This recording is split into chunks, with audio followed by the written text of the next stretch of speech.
What up? What up? What up? Welcome to another show. Welcome to one of the dopest shows on YouTube where we talk about everything under the sun. As long as we get back to the money, real conversations, and real solutions. I'm your host, Courtnee Edgar.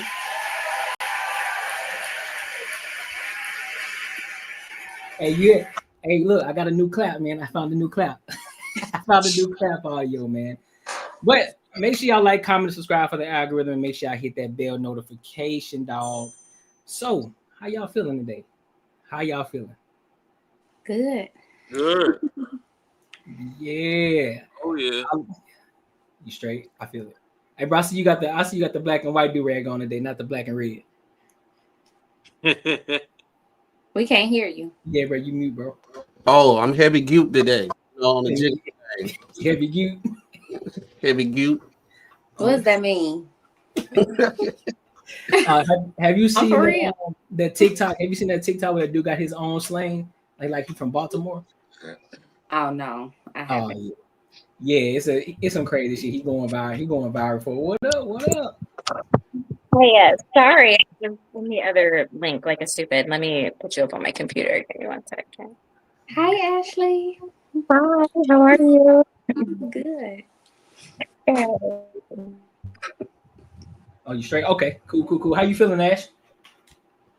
Good. Today's been a day. Work is work, but other than that, really good. How about you guys? How was everything? Hey, slow motion. We good over here. No complaints. Big chilling. Good. All right, cool. Well, look, y'all already know how I like to do. I like to go ahead and get started with these topics, man. So this first one, I like to y'all already know I like to call them icebreakers anyway. But it's a video that Clem sent us, or Macaroni Tony, if you will, on the teachers and the way that they dressing in schools nowadays. And so this video has gone viral. So I'm gonna play it and then we'll give our thoughts and opinions. All right, let's get into it. Oh, I don't like this one. I don't like this view. There we go. That's what I like. It's Monday. Oh.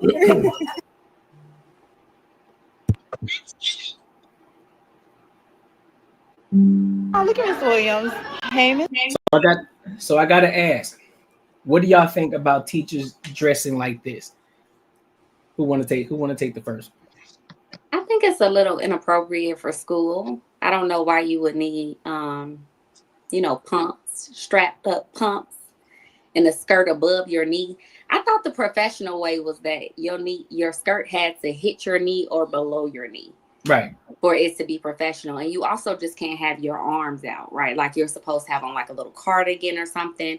Now, the videos I usually see, the women are dressed appropriately. They just have a nice body. And that's what I'm used to people complaining about. But this actually shows like she's dressed up for Instagram. She's not dressed up to teach a class. She's trying to promote her social media. That's what it looks like. Fair. Ash, what you got? I agree. Hey, girl. I'm sorry. I saw you and I heard your voice, but I was like, I can barely see on that little screen. Hey, girl. I just but I do think that it is a little inappropriate. Like, not a little. I do think it's inappropriate because you can be super cute and not be this. Like, we're in stilettos in school. I barely want to wear them out. Thank you. Like that's a little extreme. And I'm cool with her body. You know what I mean? If she did get a BBL, if she didn't get a BBL, love. Her body is tea. And you can still be cute without all of that. Now, is she following the guidelines? Yeah, the skirt is past the fingertips and all that. But no, girl, there's a lot of cute work clothes that you can work around. You don't need to do all this. Raw, what you got? Now ultimately, I mostly do agree with what the women talking about right now. A few of those outfits, the above the knee, I shouldn't be seeing your kneecaps as a teacher. All them heels and stuff, they could have been left at home. I mean, could have wore like some Vans, some Chuck Taylors or something, and still been comfortable. I mean, in case of emergency, what if one of them little shootouts or something go on, you gonna be running down the fucking hall in 6-inch heels trying to get kids to safety? Like, you still need to keep a level of athleticism to your outfit in school. And you can't get busy in heels. Like, yeah, it look good or whatever. But this ain't every day in the PTA meeting. If you wear that to the PTA conference, do as you do, you know? Shit. Bring fathers back into the home. I know if my kids' teacher's looking like that, I'm definitely ain't missing a damn meeting. Right. But just to be every day teaching kids and you got your pumps on and all that, your calf muscles burning, you gonna lie like they ain't. I mean, 6, 7, 8, 9 hours a day in some heels is crazy work, especially if you ain't no dancer or something. Like, that's nighttime activities. Them heels supposed to be on for 1 or 2 hours and put them things smooth the hell up. Some slides or some tennis shoes or something. But outside of that, I mean, it is what it is. She thick, so it's a lot of people just mad at all the thick black teachers. I follow the original teacher Bay on Instagram, and but just like the women said, you know, that one when she was in school, at least her arms were covered and whatnot. She didn't have her shoulders out. But that was the original teacher Babe Baddie, Triceal or whatever her Instagram is. So yeah, for day to day, that's kind of excessive. I mean, that shit you'd wear to the school dance or something. But every day in class, you got heels. Yeah, I don't know. I can't really, from a mature perspective, I can't really get with it. I feel that. Tony, what you got, bro? Man, she give me like pedo vibes, bro. Like straight up. I don't know about calling her a pedo. I agree, because who is she trying to impress? Because at the end of the day, she's naming herself Teacher Bay. Mm-hmm. She named herself Teacher Bay, and you dressing like that in class. Like it used to be like when teachers used to, you know, get their positions and they come to the school and everything. They used to separate themselves. They look educated. They look like they're there to teach. You know, some of them, they don't even wear, you know, nothing crazy like that because they know they about to teach. They finna be writing on the board. They finna be on the dry erase board and they finna get markers on them and stuff like that. She dressed like she about to go to the club or something. And then when you understand what position you are and you have that on, you know, that type of clothing on, and you know you got those little boys in there, like, who are you trying to impress? You're in a class with full of kids the whole day. So we already know what the deal is. She trying to get her Instagram up. She probably ain't finna try to be teaching for long anyway, because a lot of these young teachers, they don't be there that long. They be there for a little bit. She go viral, whatever. She on Bad Girls Club or whatever, and she would go about her business. You know what I'm saying? But like that, like is unacceptable. If I had kids and it was at that school, I'll pull them out. Because bro, you didn't even see the video where she actually was writing on the board, and it was all the grammatical corrections that needed in that thing. It was crazy. Oh, for real? Yeah. I ain't see that. She put do instead of DUE. She put DO. Said something was due at whatever date, and she got grammatical errors all in everything she writing.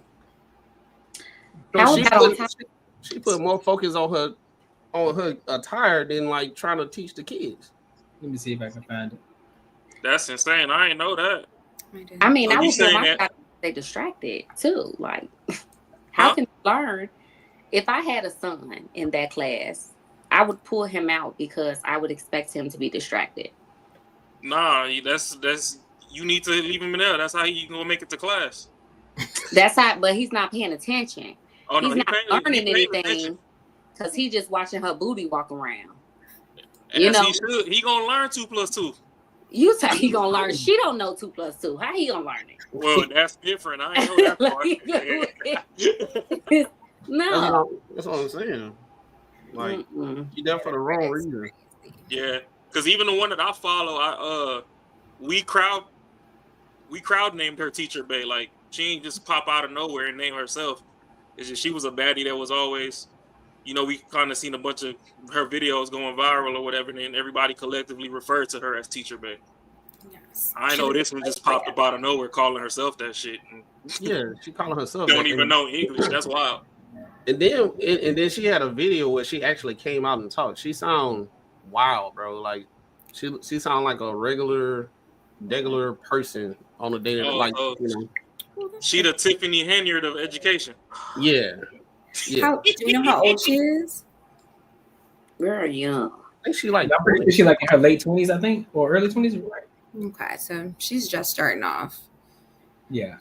She'll learn. I feel like, you know, we were all a little wild in the 20s. It's just unfortunate, you know, she has to be doing it with the kids, so we have a judgment for it. You know what, though? I think man. it's different.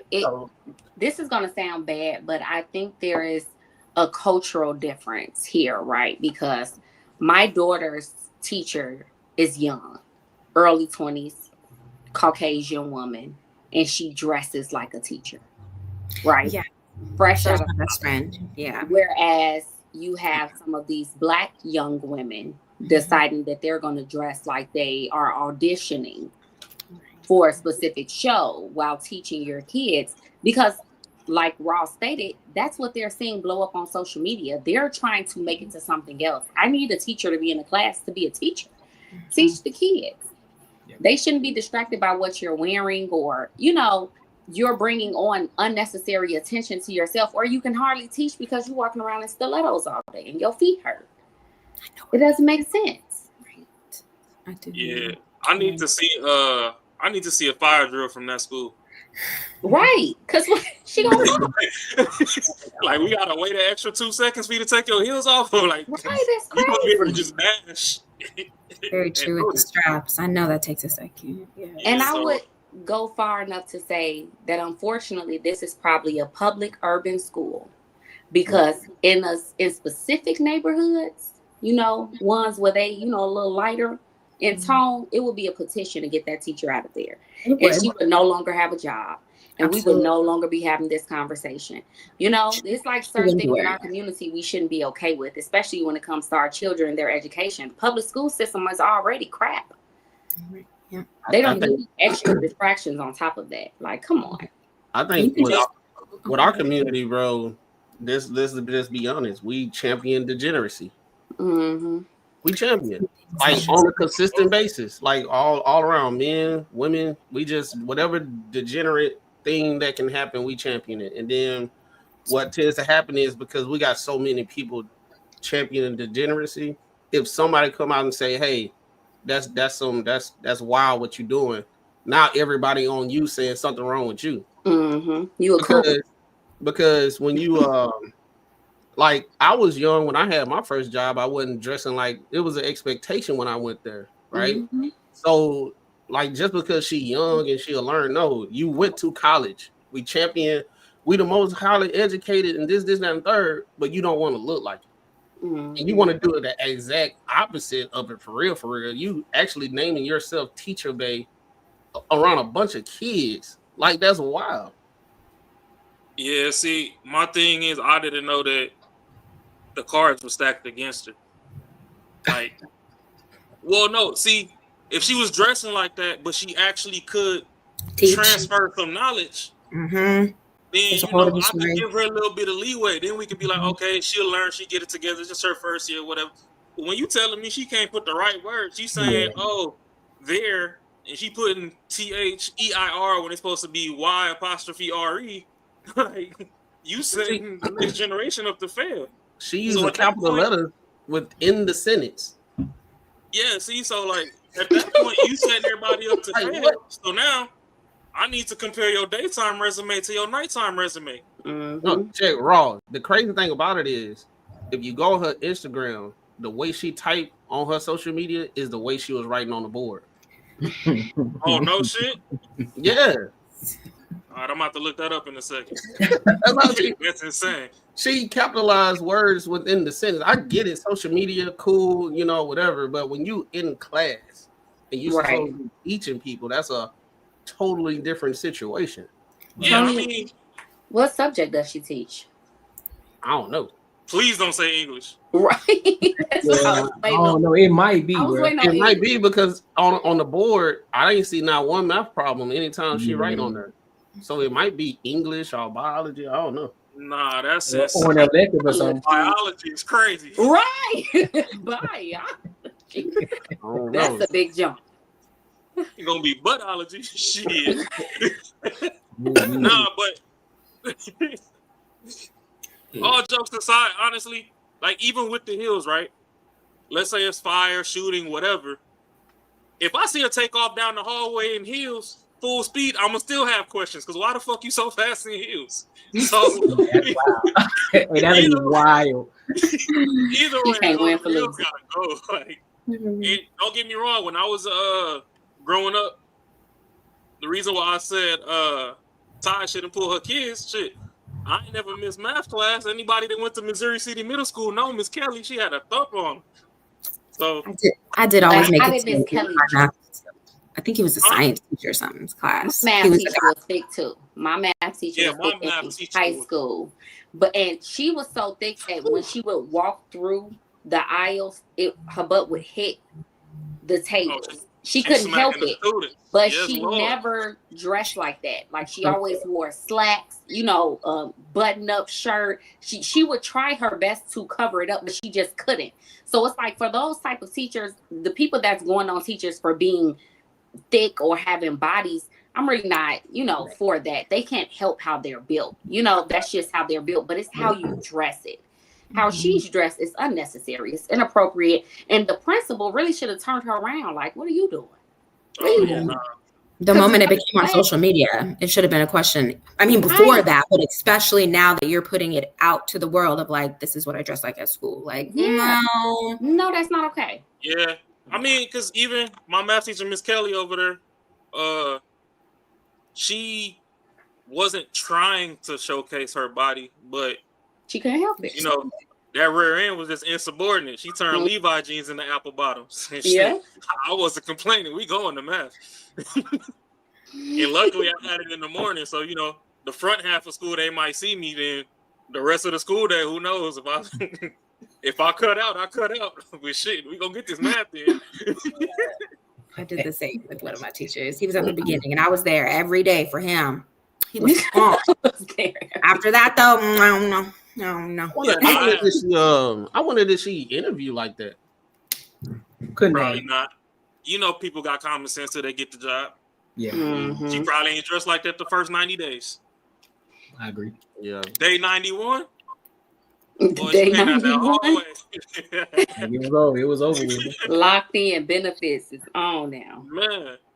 And then the thing that people be saying, I noticed this too, is we got a lot more younger teachers these days than back in the day. So back in the day, a lot of those women were matured. They were they was educated. They was actually educated in education. These days, you got a lot of people that's teachers, and they just looking for a job, and they letting them teach.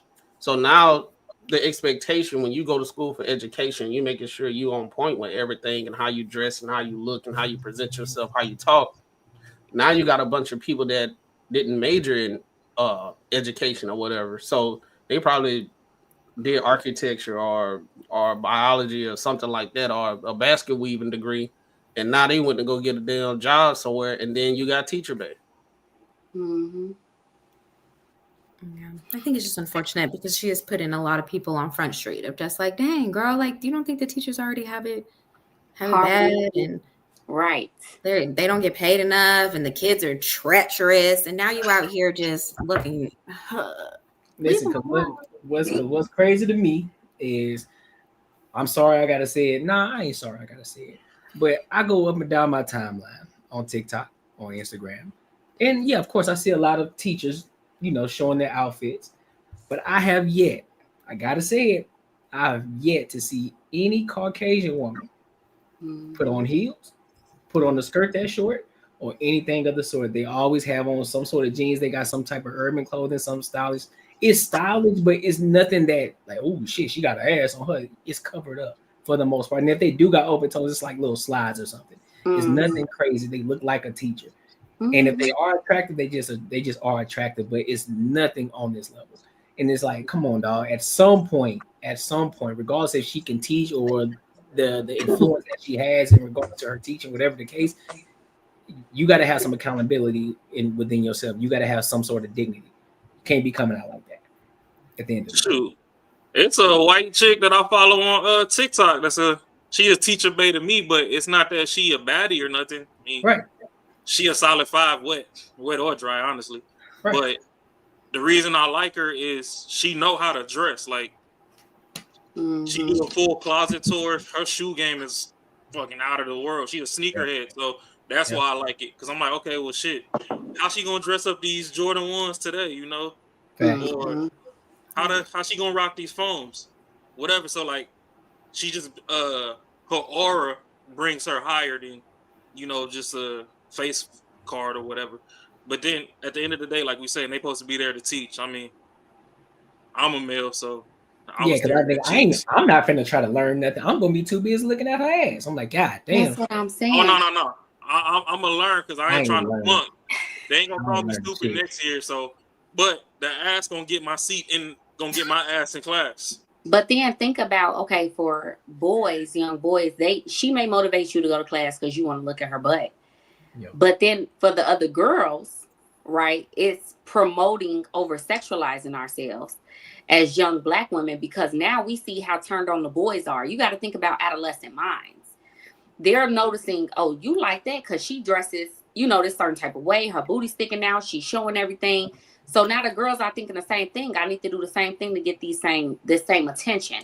They're not focused on the education. I feel like it just continuously pushes the wrong stigma and agenda for Black people overall, especially Black women, because it's only the Black women. Even the fine Black men in schools right now, they come in button-up shirts, they slacks, they got their nice shoes on or gym shoes to match their outfit. They look good because they just look good, but they look very professional, where she doesn't. You know, I'm not going to say that for all the teachers, but this situation, I feel like it's just too far. It's too much, and it's too many different layers of negative responses that she can actually get from this rather than actually helping these children. She was going to brunch. Stylish and killing it with style, because I've seen plenty of teachers pop up on TikTok that are killing it in their style, and I think kids do need to see that, like that you know how to dress to help them and stuff like that. So it's just like you could have went a whole different route and still been that girl. You could have still went viral, like So it's just unfortunate, you know, that sometimes it really doesn't matter what you go viral for. People don't care what you go viral for or what the person. Sorry, I'm not saying that right. They don't care what you go viral for. When it comes to the young girls, I'm gonna borrow Courtney's word from last week. Foundation. Technically, it was mine, and Courtney took it, but that's okay. Okay. I'm gonna take Ashley's word from last week. Foundation. Both of y'all was on some foundational shit, but honestly, at the end of the day, it's not the world's job to raise your kids. So a lot of this stuff does start at home. So if you see your teacher looking like a baddie like that and you a girl and then that's how you want to dress, it's still your parents at home's job to make sure that that's not the path you go down, or they let you know that, hey, there's certain scenarios where, you know, that outfit might be tolerated, but this ain't one of them. Like, you know, in a professional setting. Because honestly, even if you walking around a call center, I mean, yeah, there's no kids there. It's more grown folk, but I ain't gonna hold you. You walking down in 6-inch heels every day, day in, day out. For what? I'm about to see what that blind spot in the parking garage talking about. So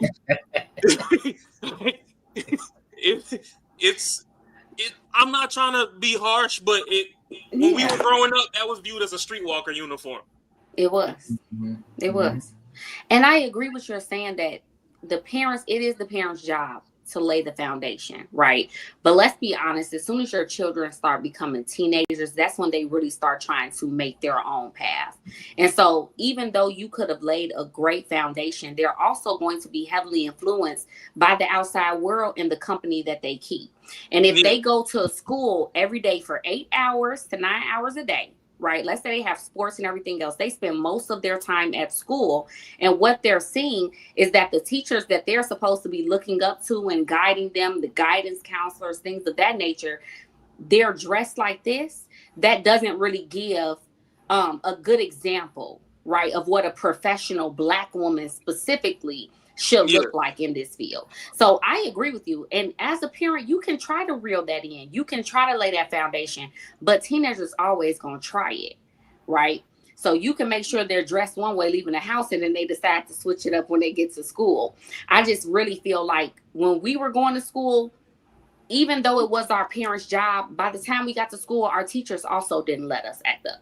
You're also not going to dress any type of way or walk around here scandalous. You know, it's just not acceptable. And I don't think that same mentality is being taught to these kids because the teachers aren't the same. Their mentality is totally different. They're looking for attention. Not only, my thing is, do you want attention from the principal and the other teachers? Or do you want attention from the little boys in your class? Because maybe you ain't get attention when you was in high school. Like, what are we going for here? You know, you trying to relive that life again? It doesn't make sense to me. That's why I always thought, I don't think people should be teachers young. I don't think you should be able to be a teacher until you're 30 plus. All that time before that, maybe you're a teacher's assistant. Maybe you help out, but you don't get to teach a class because you're too close in age, too close in mentality. That's where we run into a lot of these issues where the teachers are sleeping with the kids because she was only 21 and he 18. And you know, don't let it be a public school where they done held you back 3 years. Them kids be about 20 in class. How about keeping the young ones? How about keeping the young ones in elementary school? You know, before, elementary, right? Or before they hit puberty. You know what I mean? Daycare, up to 3rd grade or something. You know, I agree with that. But they like to put them in high schools, and I get it. It's a shortage of teachers, right? Like they need them. A lot of people don't want to be teachers anymore because it's a terrible, underpaid job, honestly. Right? It's a thankless position, but teachers are, the kids are trash. That's where it's conflicting for guys. Well, for most guys, that's where it's conflicting because, like, when we was in school, we had all them old ugly hags that looked like they was off of Matilda. Yep. So true. Miss Trunchbull. Kids got mad, and then you see all these women with mug shots and shit messing with the kids, and it's like, yo, where was y'all at when I was in school? That's ridiculous. That's the wrong mindset, though. That's the wrong mentality. Just being grown. I mean, everybody can take it how they take it, but it's like, shit. Hell, I probably wouldn't have skipped school as much if half my teachers was that thick. I'm gonna end up learning something by the end of the school year. What's that? Oh God. Any final thoughts on this one? Where Matt go? His power went out real quick. He said he'll pop back on in a second. Okay, say less. Yeah. So look, make sure y'all like, comment, subscribe for the algorithm, and make sure y'all hit that bell notification. All right. So since we already talking about clothing and everything and how you should dress, so this is a solid segue into this next topic about women who dress a certain way in the gym and how they get sexualized. So I want to go ahead and dive into it. So make sure y'all like, comment, and subscribe. All right. It's gonna be a solid one. Yeah, it's gonna be a solid one. Women gym attire and women in general in the gym. Just stop. A woman that has on sports bra and shorts is not an invitation for you to gawk at her. Since the 70s, 80s, 90s, early 2000s, women have been dressing like this. Form-fitting attire has been the status quo for gym clothes. I think that you guys are not used to seeing full-figured women in the gym, but baby, we're here. We have muscles now too. And stop sexualizing workout. I can't do an RDL without bending over. I can't use the back extension without bending over. I can't do bent over rows without bending over. Like, you don't have to sexualize that. There's something wrong with you. We are mothers, daughters, cousins, sisters. There's something wrong with you if you cannot look at a woman in gym attire without sexualizing her and assuming that she wants attention that she doesn't want. Work on that. Pray on that. Do better. Stop sexualizing. So as a gym girly myself, I feel attacked. Because I go to the gym. I wear my spandex. I do all of that. But I also understand that as a curvy woman, I don't get offended when people look at me. Because you gonna look like where I feel like a lot of women are asking men not to be men, right? Oh, and if Kirby, you really feel that way and you don't want to be gawked at, as she says, or whatever, then wear jogging pants and a baggy shirt. Don't go to the gym with a sports bra and spandex leggings on. Now it's your prerogative. Women have been dressing like that in the gym for years, but women have been getting thicker, right? Whether it's natural or BBLs, they're making more spandex where it goes into your booty, so the butt cheeks are more pronounced now. I hate those things of that nature. So I wouldn't say that, men are sexualizing us. No, you look extra sexy in your spandex. And if you want to go outside and be, in your spandex in public where there are other men, then just expect to be looked at and don't make a big deal out of it. That's how I feel. As long as nobody's coming up and touching on you, or making you feel extremely uncomfortable, what does it matter if he looks? Men look at you walking up and down the street and you don't complain about that. Why are we complaining about it now? I don't understand. Or go to an all-women's gym. You can wear whatever you want to. I think we're in a time too. I feel like there's like two separate groups of people, maybe more, but two separate groups of people. Like one where we're just accepting men and, doing whatever they've been doing. And then the other group where it's just like, get the fuck out of here. Stop doing that shit. And so I feel like we're clashing when it comes to that. I agree with you, Ty. I agree. I also do agree with this girl as well, though. I do feel a lot differently than the school than I do in gym. I think that, wear what you want to wear. And I do also understand that you shouldn't be made feel uncomfortable about whatever you're wearing, especially when you're going to the gym. Like, their looking is fine. I think it's when you get past the looking. Like, one or two little takes is cool. It's when it's more than that, or now you and somebody else is staring, and now it's this whole thing where then it gets weird. And I think even outside of the gym, this is a situation with like women and whatever we're wearing is like, looking is fine. You know what you came outside. You know that you're going to get looks. It's just the fact of like, when people make that shit weird, it's fucking weird. Don't do too much. And I think that's where we're like sitting out of like, there are men out there that are doing too much. And so I do think, for the men that are just looking and dipping, I don't think it's a problem. It's the ones that make it fucking weird. I am a little busty. And so I dealt with that often because I'm going to wear what I want. And so I know the look that I'm going to get. And I'm cool with that. It's when you're staring like, and I'm with my man, my ex, like my man at the time and stuff like that, where it's just like, if you don't back the up, I shouldn't have to change what I'm wearing. Look and move along. Don't stare and gawk just because of my outfit. I find that where that's when it becomes disrespectful. Look and move along. And so that's mine. Before anybody else, I just want to ask you though, Ashley, do you think it is the man's responsibility for them to not look at the things that they're attracted to that are on display?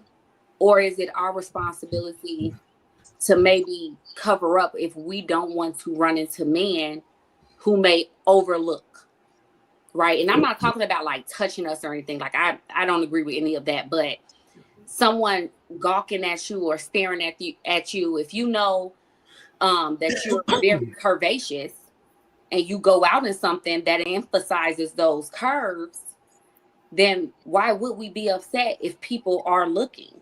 Why not just ignore it? Because I knew what I came out in. You know what I mean? Absolutely. And I think it is ignored until it gets weird. And so, and I think I personally am also like, and some of us, not just me personally, I think she might be on the same tip. We're in a space now to be more emotionally aware. Mm-hmm. And more like logically aware, just in the age that we're in, the time that we're in, where there are certain things that we don't move like that anymore. Back in the day, they weren't dressing like that or whatever, but we've been dressing a certain particular way for quite some time now. Where like, it's the weirdos that are messing it up for just the looks and the glances. Because I don't have a problem with you looking and glancing, but I also don't feel like I need to wear a paper bag outside because of the weirdos who take it too far. So that's kind of where I'm at. So yes, to your question of, I understand the looks and they don't bother me, but when you become a weirdo about it, that's when it does. So can we get a line drawn in the sand as to No. When it And that- becomes weirdo, like, And that's what I'm saying of like, and maybe that's more what we need to talk about. Not we as like, but the people who are bothered after a certain point are discussing is the line that needs to be drawn. If I caught you 3 times looking at me in 3 different settings and we locked eyes, I smiled, moved along, right?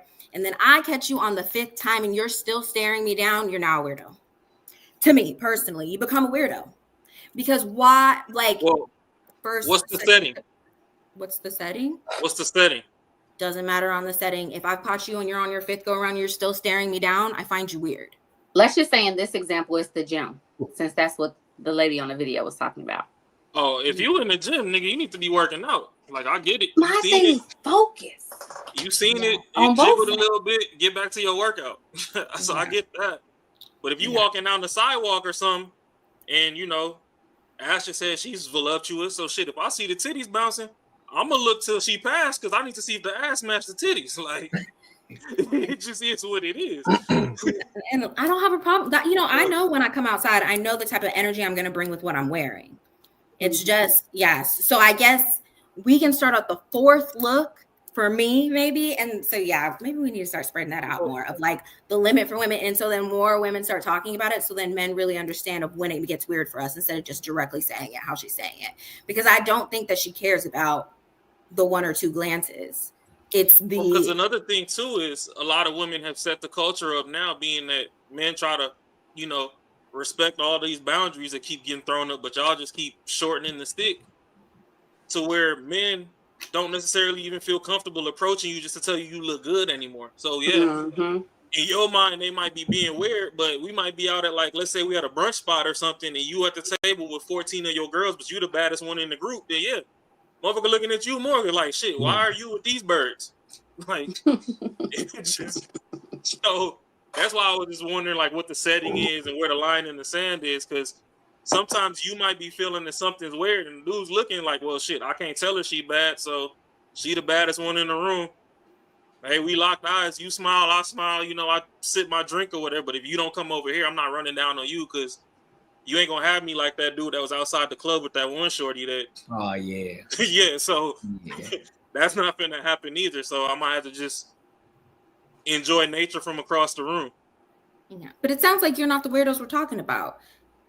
Well, yeah, no, I understand that. That's why I was just wondering, like, where's the line in the sand? Because yeah, I think it's if we in the gym, I'm not stopping my workout just because you doing RDLs. I might look over and be like, okay, you know, in the full motion of the sweep, that shit was hitting, but I gotta get back to these bicep curls or something. So yeah, I was just wondering. Yeah, I don't think those are the people she's talking about. So I don't know, man, because at the end of the day, people gonna look regardless. Because I see guys in the gym, they be wearing outlandish shit. People look 6, 7, 8, 9, 10 times.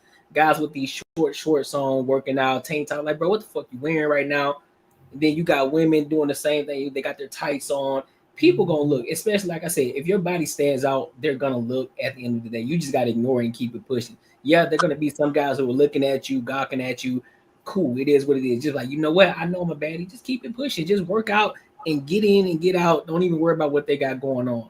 It becomes an issue when you're making it an issue. And I think in this particular situation, she's making it an issue. She's probably see a lot of guys looking at her all the time in the workout that she does. Yeah, we understand. For people in the gym, we know what RDLs are. So yeah, some guys are probably gonna look. It be what it is. Just like some women, just like some men are doing certain workouts as far as squats, or they're doing bench presses, and people stop and looking at them like, "Oh shit, hold up." So yeah, at the end of the day, I just think she's making it a bigger issue than what it actually is, and they just want attention. Yeah, I think she just wants attention. First of all, look at what she's doing currently right now. Her crotch is right there for everybody to see. Right in the goddamn thing. Like, she look, right? And I just think that the whole weird situation is very subjective. And a lot of times when people are in the gym, they think people are looking at them 4 or 5 times, and they might be looking at themselves in the mirror. You just sits right there. And because we see it time and time again when they be having videos of girls trying to record men of them being weird, but they don't even realize they are the one being weird because you're filming me. You so worried about, you worried about me. You're filming me. I'm looking at you like, what the fuck you got going on? But you saying I'm being weird, right? And I think the whole is subjective because if it was a guy that was attractive to that woman, they ain't gonna be like it's an issue. She'll like, this dude feeling me. He looking at me. I might have to do some giving him some winks and everything so he can come approach me and all that type of stuff. But at the same time, you got a lot of women, they don't like a lot of guys. They real picky. So the guys that's looking, oh, you're weird because I'm not attracted to you. But the dude that is attracted, you are attracted to, it's like, okay, he looking at me, he feeling me. I got my gains.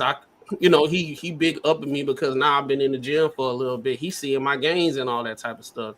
So it's like a never-ending situation because I just believe it's subjective at the end of the day.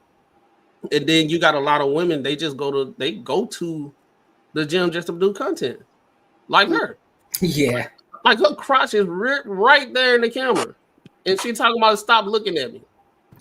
Her crotch not in the camera because her thighs touch, so you can't see it. Nah, man. Her legs are open to the camera. Yeah, but she could have had the camera. She could have been closer. She could have had her shoulder up, and we just see her face, and she could get her stress off. Like that's true. Like we don't need to see the whole body in order for you to get your point across. And another thing is, you got women out here, women, people, whatever. But since we're on the subject about women, you got women out here that makes literally this type of content to try to show people lacking.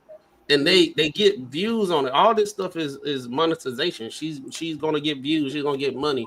She understands she finna make this video and it's gonna be a whole bunch of women like, yeah, these dudes weird and blah blah blah.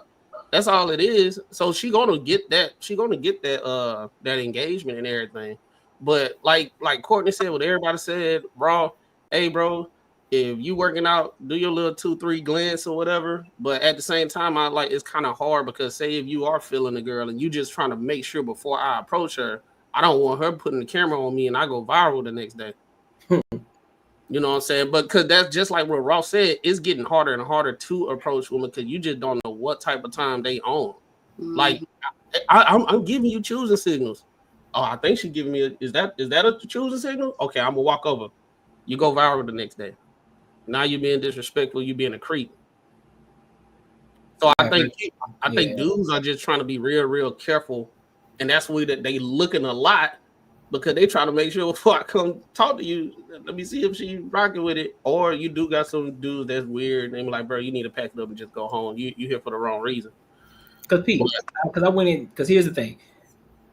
I go into EOS. I kid you not, and this is real life. Shorties be picked. Shorties be having the tripod set up. They got the cameras. They doing the squats and all this.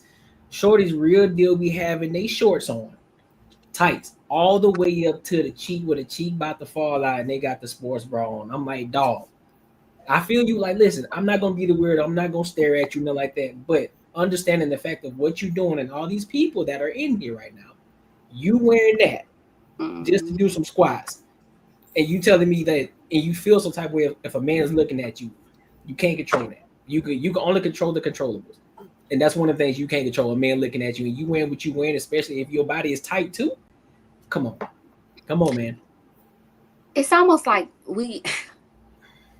and I'm a woman myself. I understand we want to dress how we want to dress, but we also have to take accountability for the things that we do, right? So I feel like it's almost getting to the point where women want to be like, if I walk outside booty naked, no man should break their neck to look at me or say anything to me because it's my right to do so.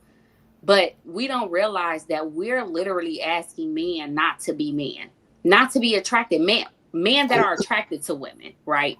We're asking them not to see what's attractive and to look at it, even though we're displaying it as something to look at. Like I just don't understand that. And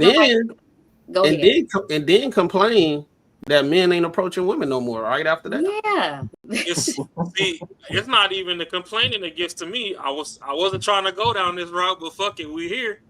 My problem is you don't want the straight man to look at y'all, but y'all keep all these gay best friends. And now y'all can't differentiate. And then everybody hop online talking about all these men is gay. Do you want us to look or not? I definitely don't think that's what they're talking about. It's how they're gay because they hang out with a whole bunch of people. The more y'all keep throwing motherfuckers in the box, the more y'all talking about folks is gay. Next thing you know is, oh, I was dating this dude and he was DL and blah blah blah.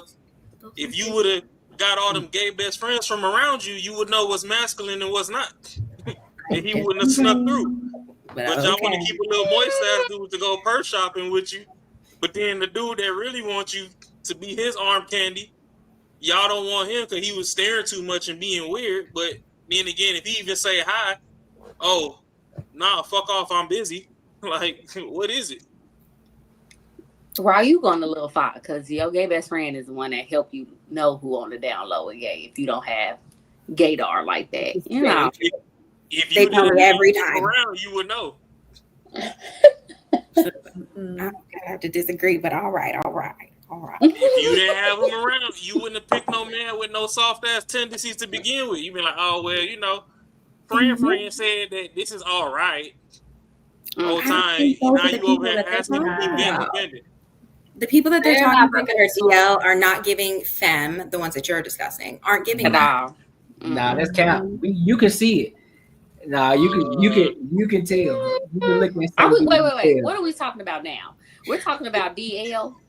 Yeah, they're saying that you can spot a straight DL man. You can tell.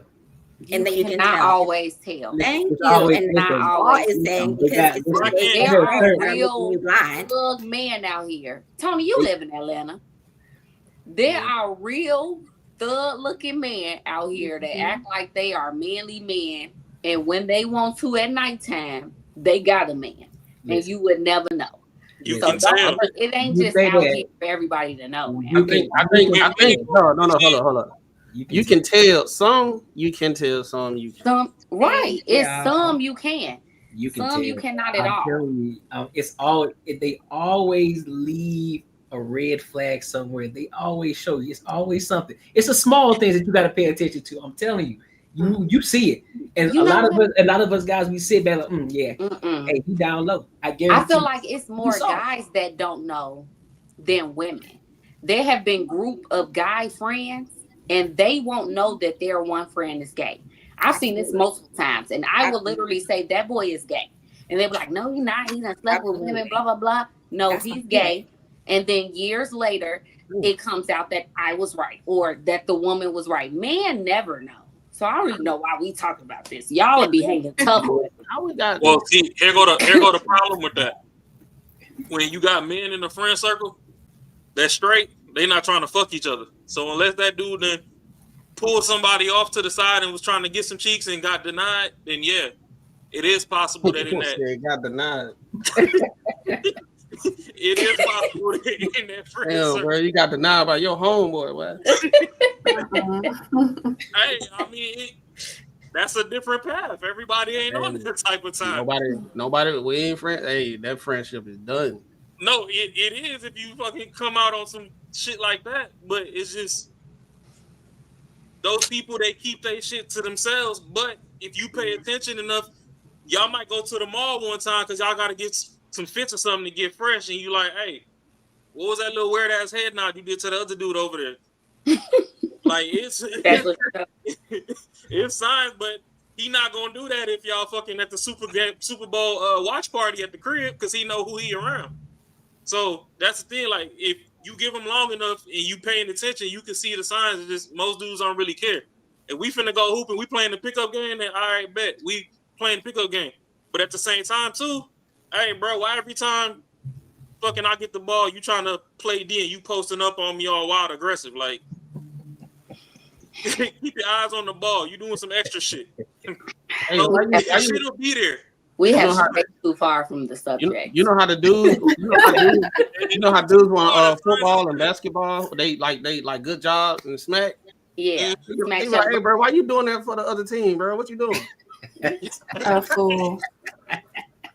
I always thought that was questionable behavior. Hey, I never did that. Hey, I almost got in a fight with somebody. They did that shit. They were like, "Pop!" I said, "Hey, bro, I can like running track because all our uniforms is hella tight. That's why I always got a medal. I'm trying to get to that finish line so I can get back in my damn baggy shit. Y'all out here staring at my nuts and my cheeks and shit. I'm like, nah, get me back in my tracksuit ASAP. Hey, you got. I know you just popped in, Kay. You got anything on this?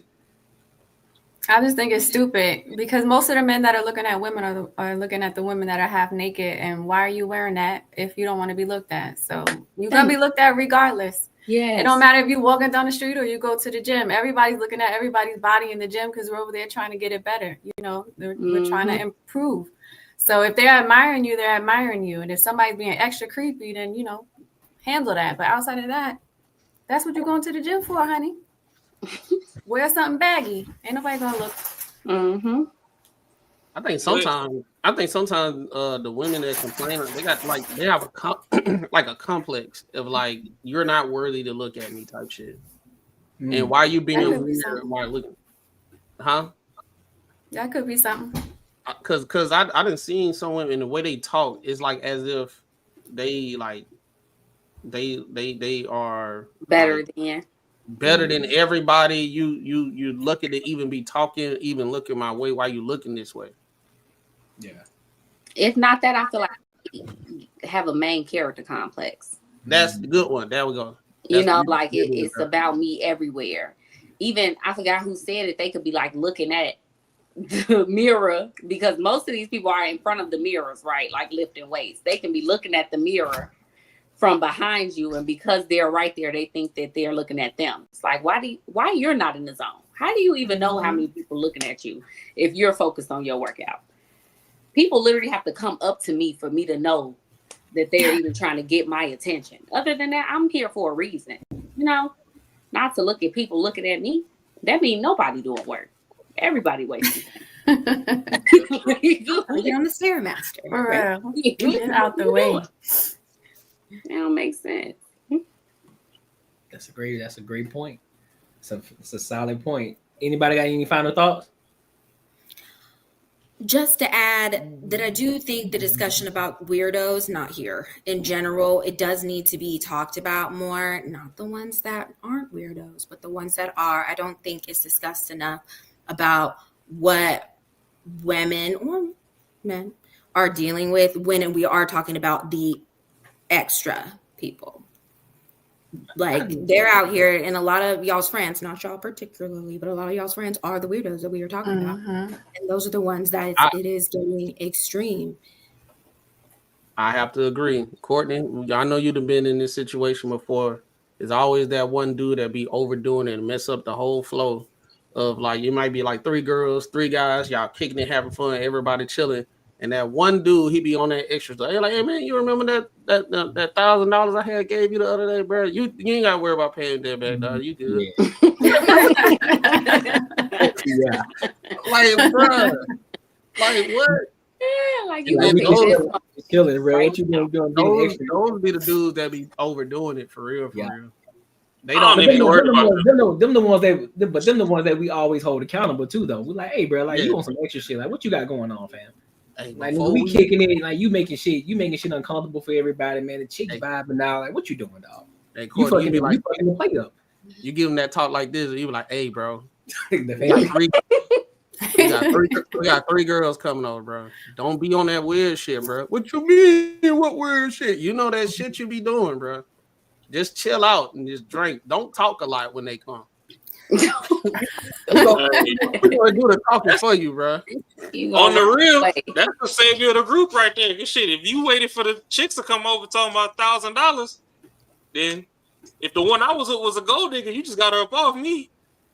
Because all she was gonna get from me was a 4 for 4 anyway. So nah, just don't bring. Look, bro, just don't even bring. We ain't nobody even thinking about Wendy's, bro. We just drinking right now. I ain't even thinking about Wendy's. You get some chips in there, man. Go listen, bro. Like we just slice a pizza, bro. Damn. Like we chilling. Like don't even mention the $1,000 talk. You should have asked me about that shit 2 weeks ago, dog. Why you asking me about that shit? You could have asked me about that shit all day today before you came over. You waited till they got over. Go ahead. I'm gonna be like, hey, man, you heard what he said? He money man. I heard you was broke. You hungry? He got you. Open your DoorDash app right now. Oh, now you ain't got it? Oh, okay. I thought we was worried about some bread. A mess. Now he'll be asking for hugs and shit. Like, hey man, come on, dog. Come on, Those dog. ones, yes. The Let me hug. get a hug.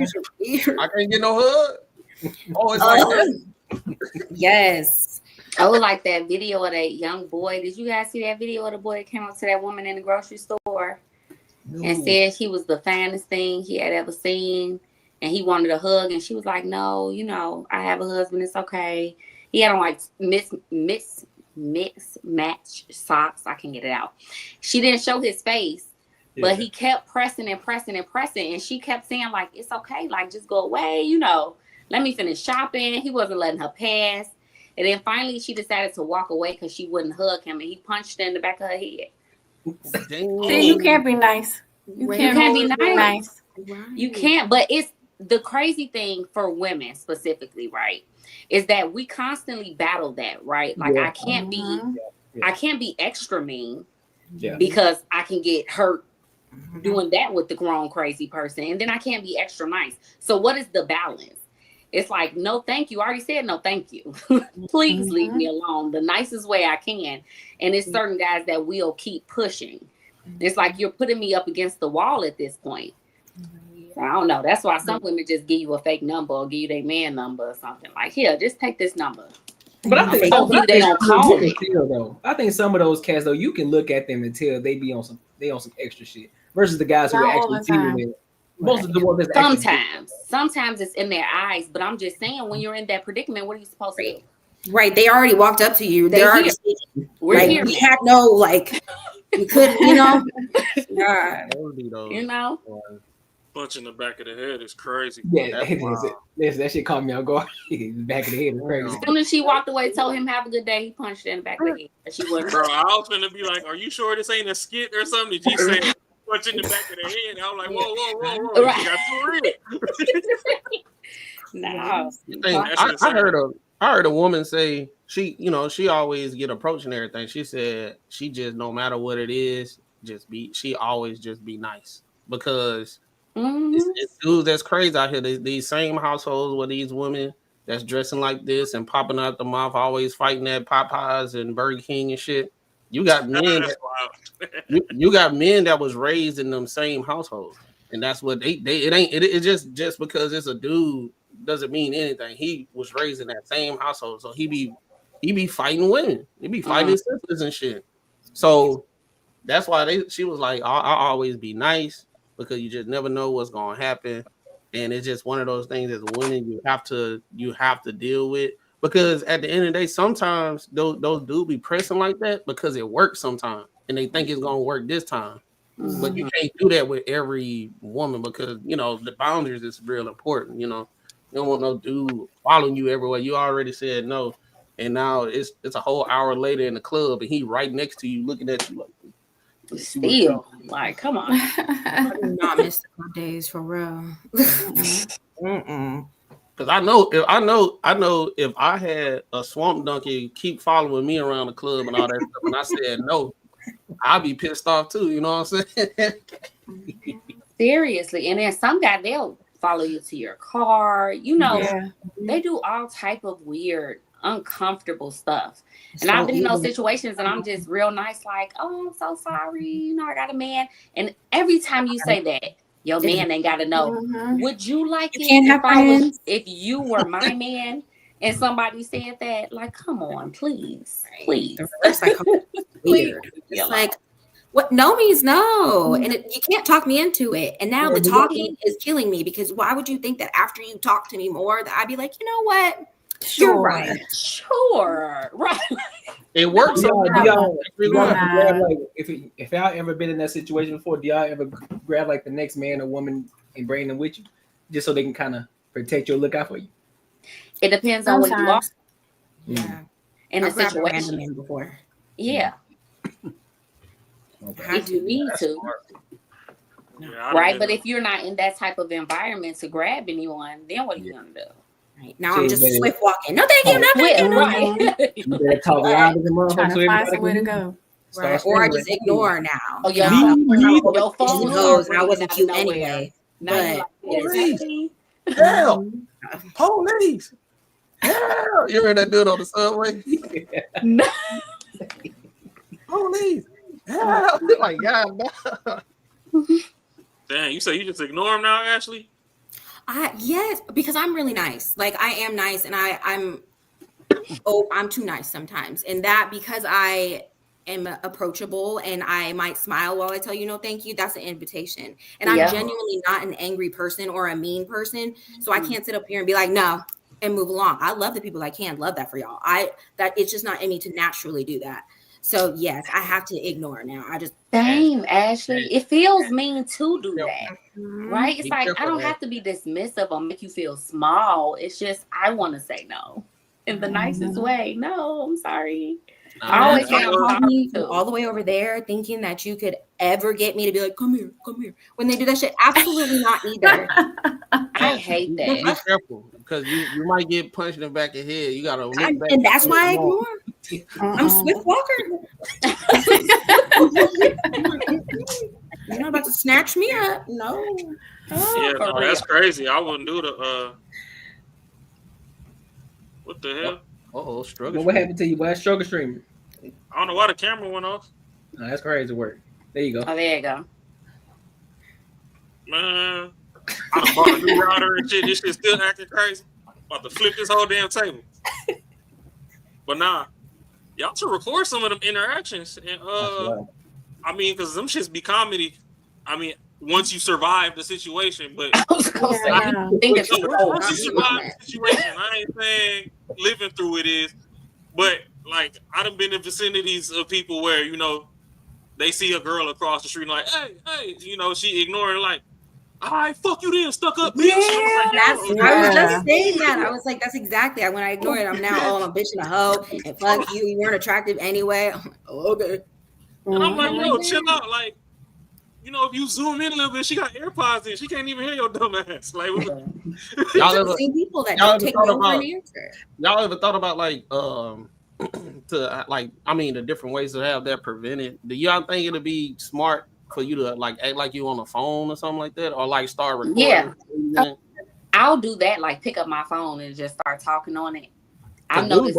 Sometimes people who seem like they coming to me, I'm like, girl, yeah, I'm right here. You coming? And they'll walk away. It's like, okay. And then you gotta put the phone. But you gotta be quick. You gotta be quick. Thinking of sometimes they might try to interrupt your little fake conversation too, which is crazy as hell. Oh, that's so disrespectful. Or stand there and try to wait until you're done. No, I'm never gonna be done. I'm never done. Chair, kept it right in front of me and sat down, staring me in my eyes while I'm on the phone. Cupcaking at that, like my man. And sat down and stared, and I'm like, no, thank you. He's like, you're just so beautiful. No, thank you. I just want to talk to what the fuck is going on? I had to go and get security. My man's losing it on the phone because I'm in Africa. And my man's like, what the fuck is going on? He's not my man anymore. And I'm just like, security's not around. I'm like, what is going on? Where were you in Africa?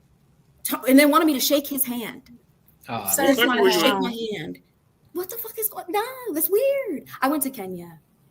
Oh, that's loving Kenya. And I was just like, that was probably one of my worst interactions of just like, I told you no 17 times in 17 different ways. And then I became a bitch. And then you said, well, just shake my hand so we're cool. You're fucking weird. Absolutely. She literally reliving that situation right now. Literally, yes.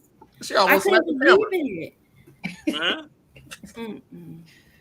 Well, make sure y'all like, comment, subscribe for the algorithm. Make sure I hit that bell notification. So look, let's go ahead and pivot over real quick to this other topic. So how many of y'all are familiar with Shedeur Sanders? I know we already had a conversation about it. Ty, you familiar with Shedeur Sanders? All right, so Shedeur Sanders, football player. You know, everybody's been talking about him. Deion Sanders' son. Okay. And so, you know, he was a fifth round draft pick and everything like that. You know, everybody had their situation about it.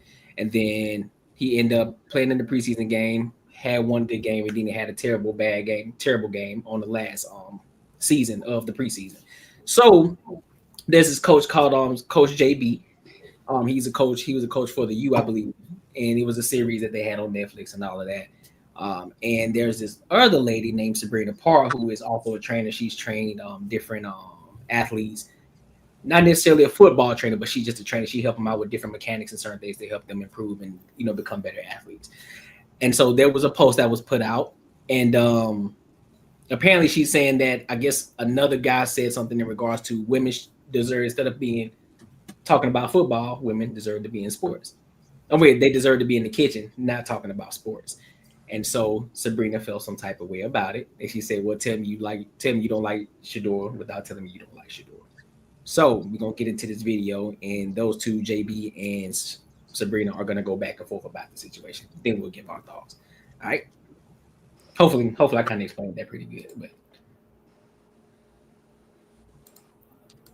she's back I don't know in. what happened. I'm sorry. I'm sorry. Keep going. But one of the first things that came out of his mouth was nothing but accountability. So me just having my opinion as an athlete, as a coach, as a mother who has a son that plays football, my opinion was I just think he doesn't like Shador. Because if you're watching what he's doing, how can you be upset with what he's doing as a fifth rounder? You talking about me or Sean, the guy that was talking? I'm talking about Sean because my comment was to Sean, right? Like I wasn't saying in a whole everyone on like Shador because I hadn't heard what you had to say about Shador. I didn't know how Darnell felt about Shador. I did hear Darnell defending him, saying that, you know, we were overanalyzing him, right? And I agree with that, over-evaluating him, excuse me. So my comment was to Smitty. So for you to gather that I don't belong in the conversation based on my opinion on what Smitty said, let me know, oh, you just really don't like women in sports, period. Which was ironic because I took a look at your page and you're promoting to save women's sports. Well, what sports? What sports do you want to save for us? What sports are okay? All sports. All sports. So but that would include football. Yeah. Football is a sport. And actually, they have created a lane for young ladies to play the sport. Not on the same level, but it's still a lane because the fact that they created it, JB, lets me know that somebody wants it. Somebody is going to watch. It may not be you.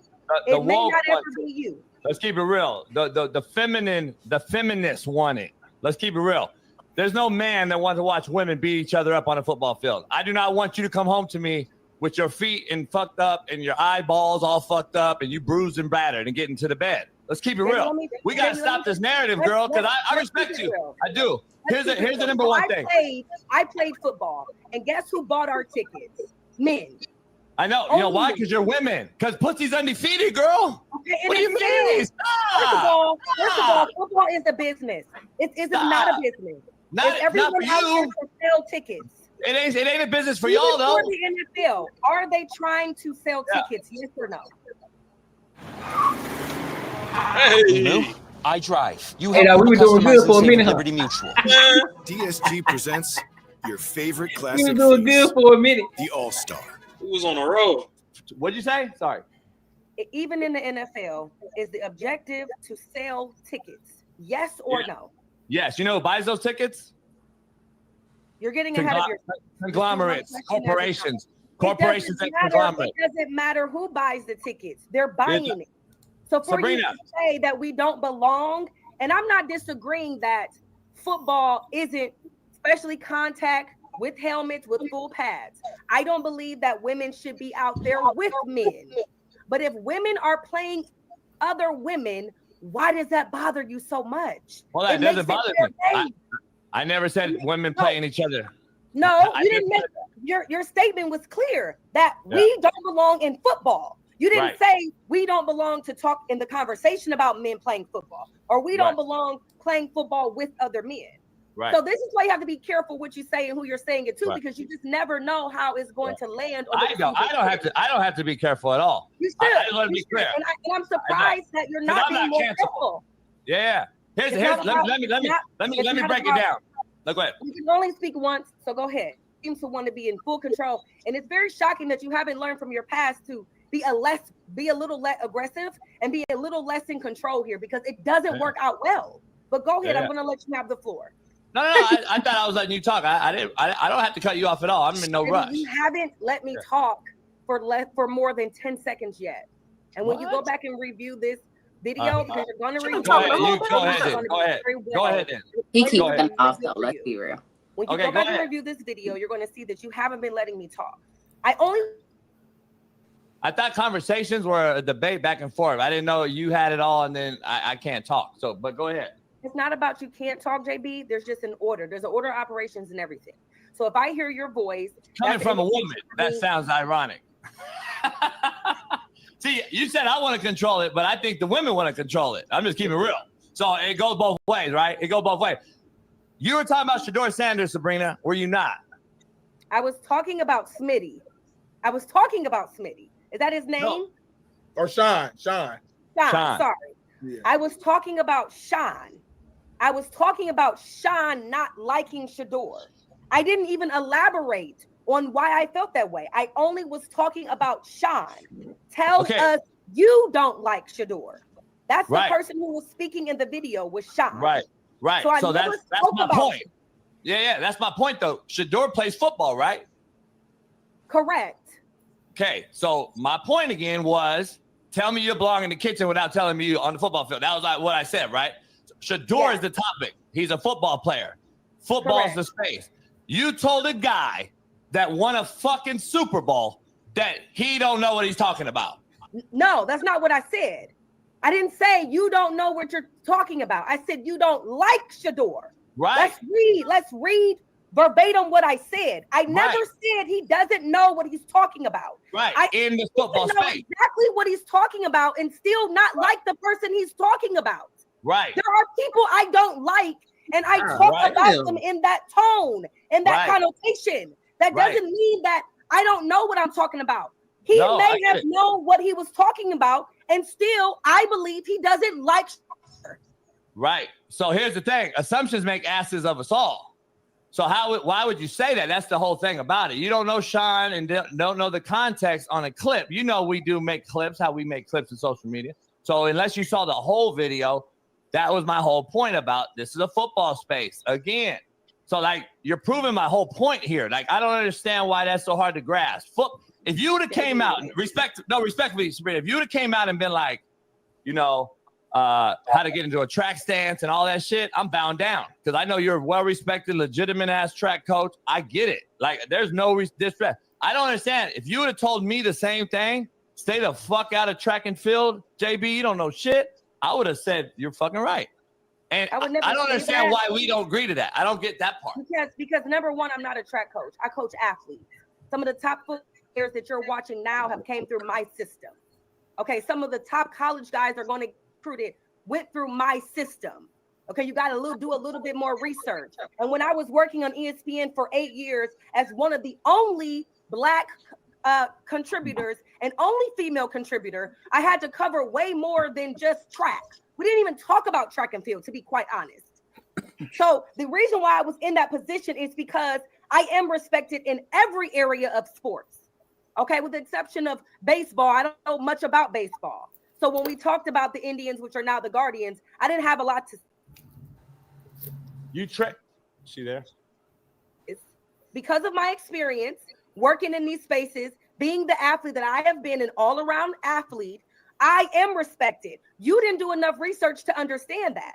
I have trained with some of the top NFL guys, Hall of Famers, retired, the guys that are currently playing. I have trained alongside them. This is what you don't understand. So just how you speak about basketball and you're not a basketball guy, you have some experience either studying them, watching film, or looking at research. Because you haven't typically, because you didn't play the sport does not say, oh, turn JB's mic off when we start talking about LeBron because we can't get his take on that. That's bullshit and you know it. The only reason why you feel like I can't give my take is because I am a woman. That is it. And that is where he lost me. And God forbid I only stayed in the kitchen most of my life. I wouldn't even be respected at all because they don't see women in the kitchen and women in the kitchen are not valued. So once I'm done playing basketball, playing football, running track, coaching, raising my kids, then I go to the kitchen and make sure everybody is fed. But during the day, I feed myself by being out in the field, having these conversations, being a part of the conversation because I have worked damn hard to qualify myself to be able to do so. Now go ahead. You can respond to what I said now. Yeah. You don't train football players. Yes, I do. Yes, I do. Yes, I do. Yes, See, that's I the do. problem. That's the problem. You think you do. No, I'm not an idiot. If I'm being real. I'm not saying you're an idiot. I'm not saying you're an idiot. Off, and they're I'm not going saying. through agility training, strength training, speed training, mental training. I do train them. Literally.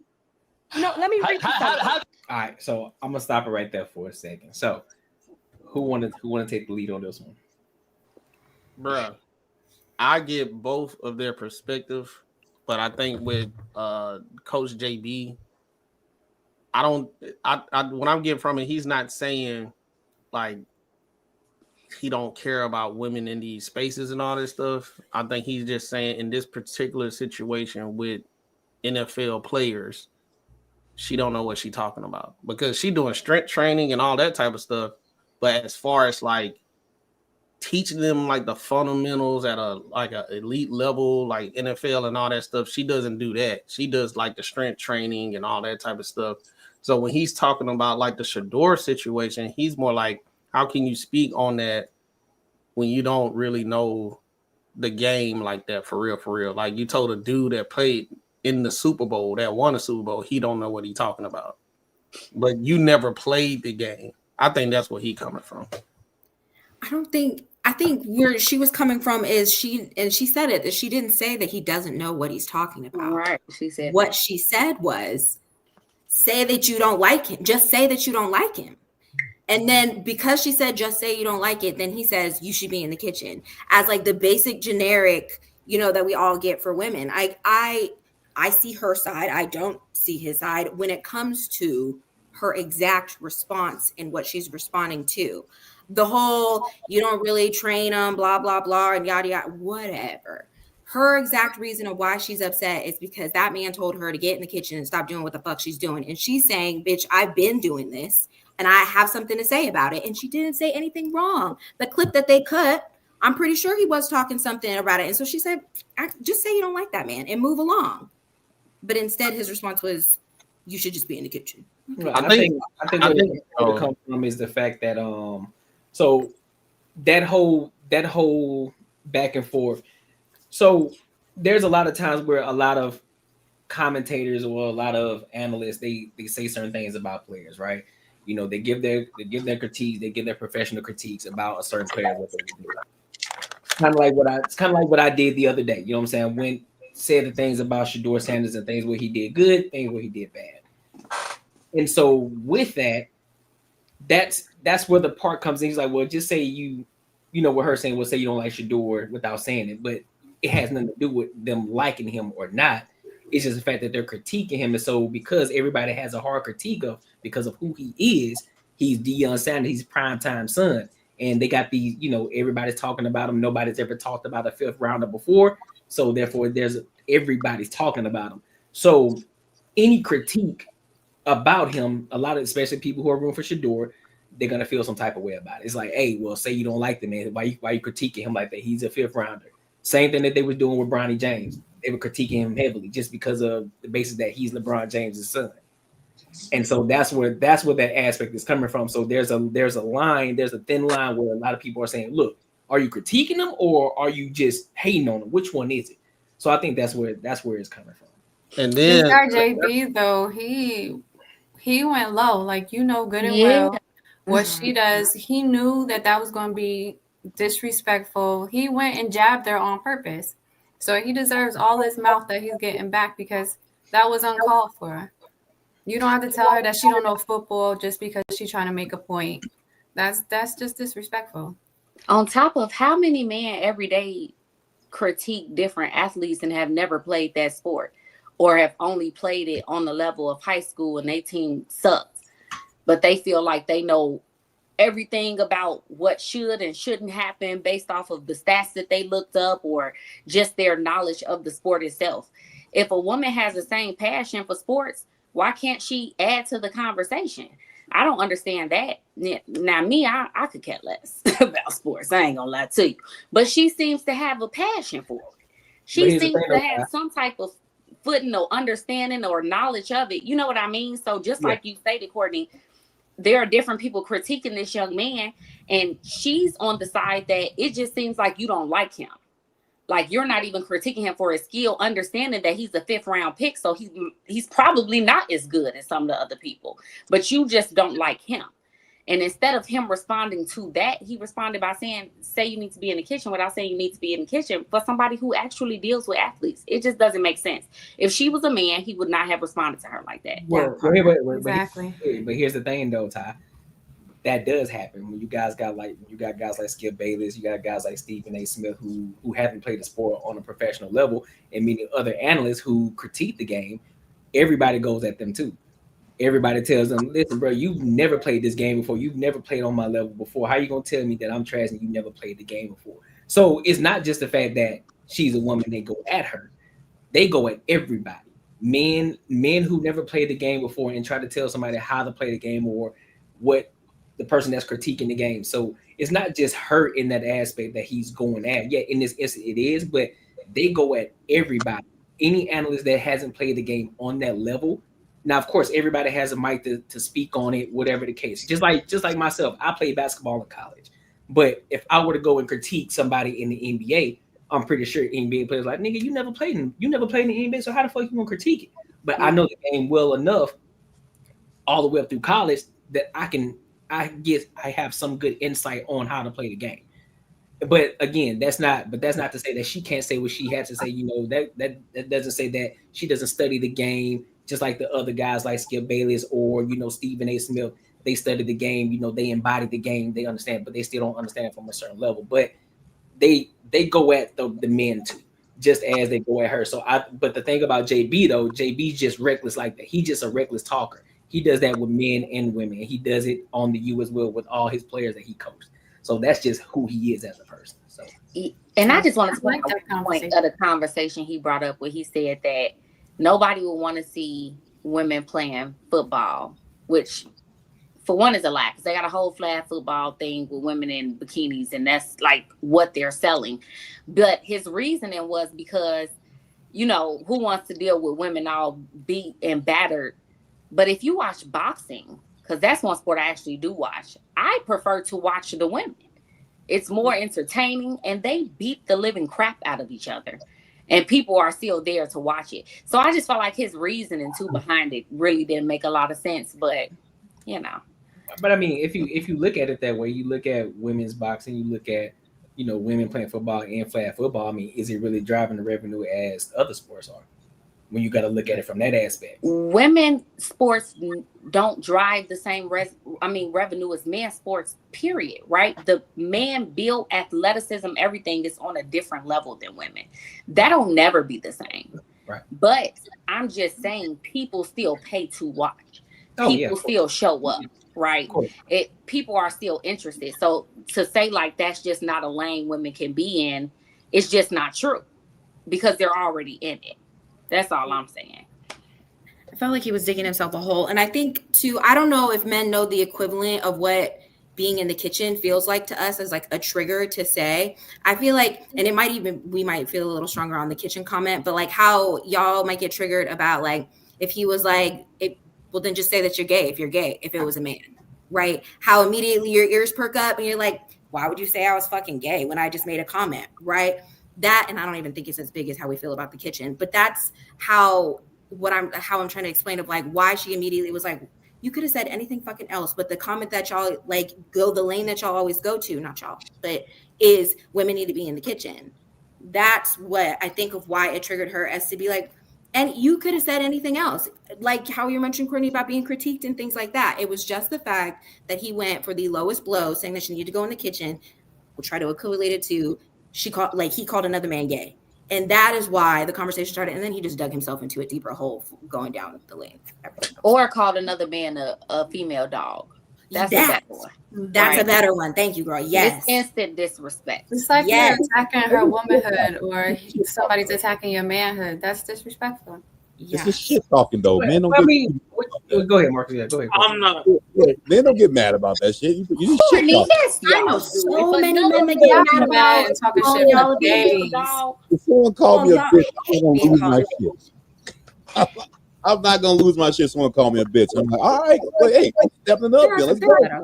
There's others that have it. I don't think it's the same. Like on that disrespect level because I think you just talking shit. That was an example. So whatever attacks your manhood, whatever that card is the one that's pulled for you. That's what she's talking about. I think this is that doesn't make any sense because men value women being in the kitchen, and that's a natural thing that women are supposed to do. You calling a man something unnatural is wild. Like you calling somebody out their name and saying they're gay isn't equivalent to somebody saying go to the kitchen. It's an example. Then use whatever triggers for you. It was an example. Find the equivalent that pisses you off, and then click that in.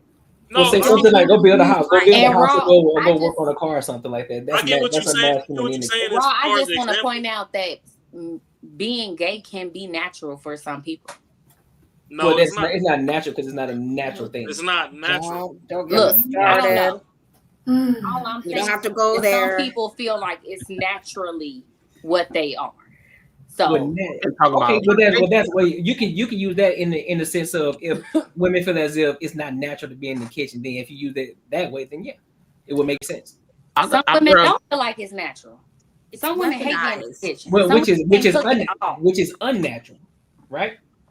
Because which is unnatural. I feel like it goes against. I feel like it goes against societal standards of what women should be able to do. But it's the same thing of saying that it's unnatural for a man not to know how to fix things. That's a fact. The tire. But there are men that don't know how to do that, though. Which is unnatural. Which is unnatural. But at the same time, which is unnatural, right? I don't think it's unnatural because these are all learned behaviors. But look, check it. Hold on. You don't come out the womb knowing this just because you're a man or just because you're a female. You have to learn those things, and if you're not taught them, then you have to either teach yourself. So natural isn't just it's just not the right word. I'm sorry, I'm stuck on semantics here, but I'm just saying. But at the same time, when it comes to the kitchen situation, you got to look at it from a point. As soon as the baby is born, you are feeding that baby, right? Mm-hmm. As a woman. So as they get older, they get, they don't do the milk no more. And it's like, okay, the next level, I'm in charge of feeding my kids. So that involves the cooking. That's where it stems from. That's the reason why we say it might be more natural that a woman would be in the kitchen. It's not trying to be disrespectful. It's more like, hey, y'all been doing it because that's what's the natural order of like feeding your kids and feeding the family and all that type of stuff. That's the reason why I say it natural. But I think within this situation, within this whole conversation, I think this is the reason why a lot of people say they don't want women in men like sports or rooms and everything, because the way me, Raw and Courtney, how we'll go back and forth about sports, we'll talk shit to each other and all that stuff. We ain't the name calling. It ain't shit to us. We just shit talking the whole time. But a lot of times when a woman that you can't talk like that because they take a lot of stuff personally. Like, why would you say that? That's being disrespectful to us. With us men, man, bitch ass, bro, you don't know shit about football. When the last time you played football? All right, shut the fuck up and go get on the goddamn computer, bitch. Right? And then it'll just keep going back and forth. But it won't get to a point.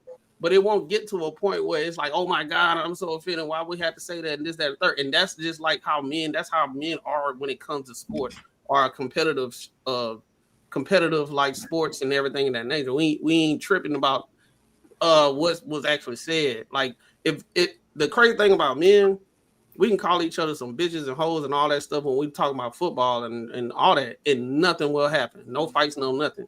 But in that arena.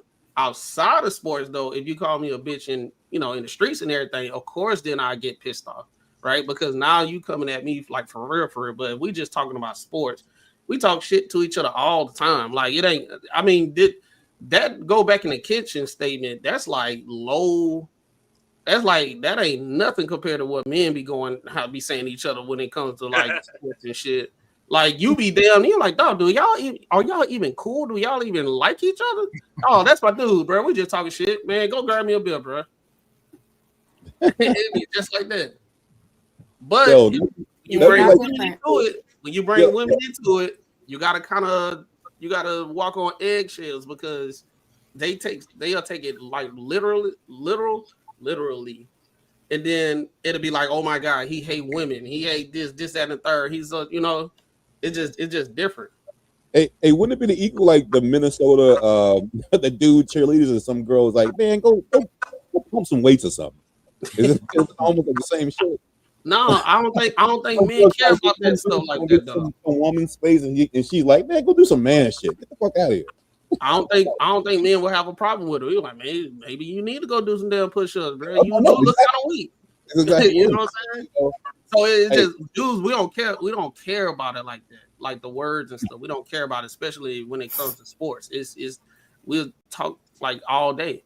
But when you bring women into it, it's like, because with the history of women not being in these spaces, they feel as though that you're belittling them because they're in the space now, and now you just being real disrespectful. So that little small nuance of how we go back and forth and how women in there, it's like you attacking women, all women, you just hate women.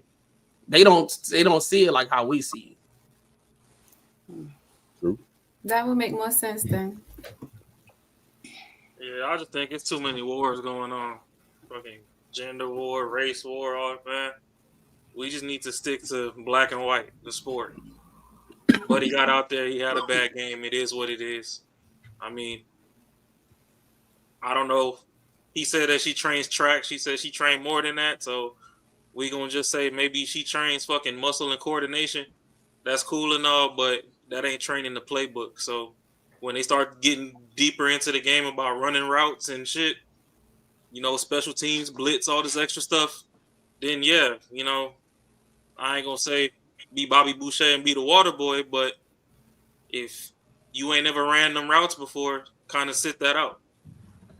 If we never lined up, not even lined up to a lineman, haven't got hit, you know what I'm saying, haven't threw the ball, you just been doing the strength. It's like it's but here's the thing though.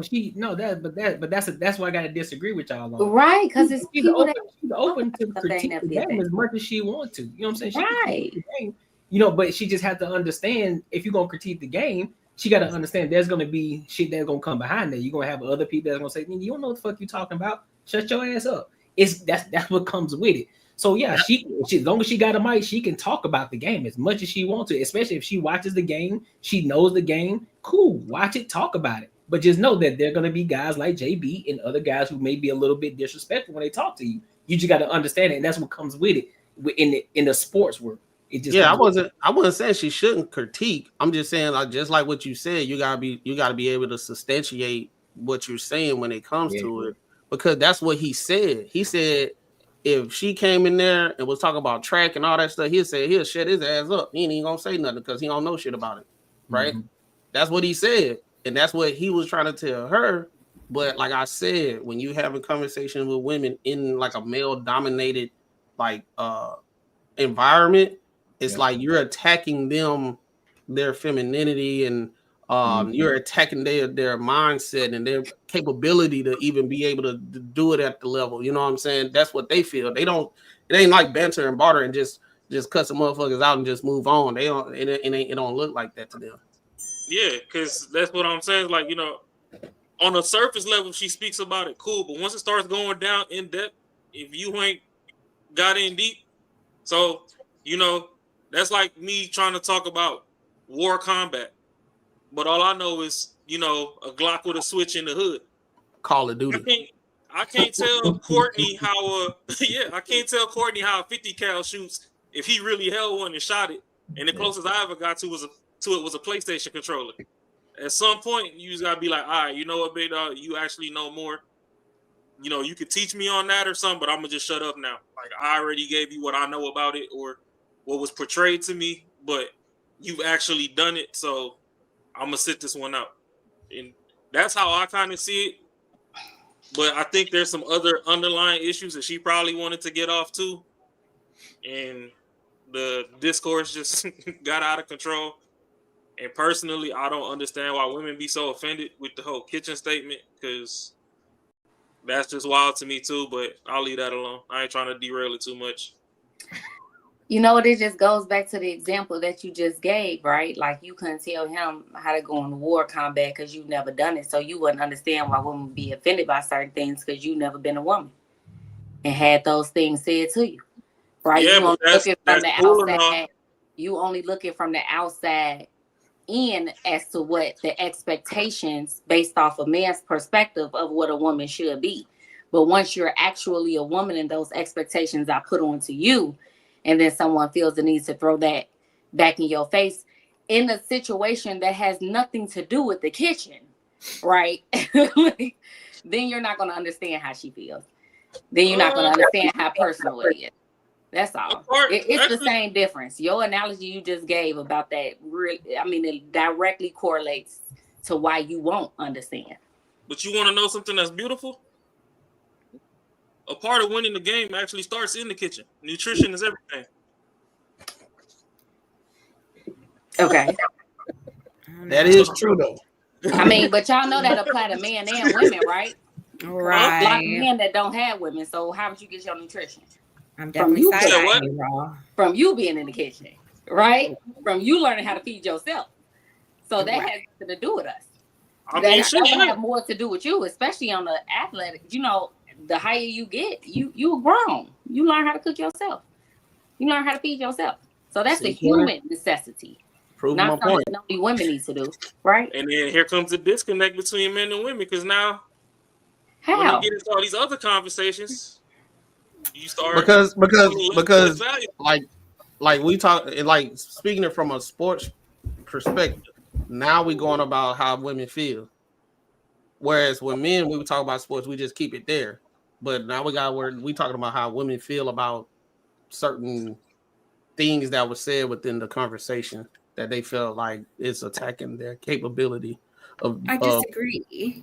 Only because if whatever triggers you was said, even if it's friendly or not, friendly fire, I'm pretty sure Courtney right now could say something out of pocket to you, and he might have thought it was a friendly fire, but you took it offensively. There could be jokies all day, but the one thing that you might take offensive, he might say, and now it's not a joke anymore. And that's pretty much where it's at. He could have said almost anything else, bitches and hoes and blah, blah, blah, all the things that you said that he talks about. But the one thing he said was the one thing he knew would be the lowest blow that he could do outside of talking about her kids. And that's where we're trying to help correlate of why she's offended, is because for you, whatever that one thing is that someone can say to you outside of your family or kids was said. So doesn't that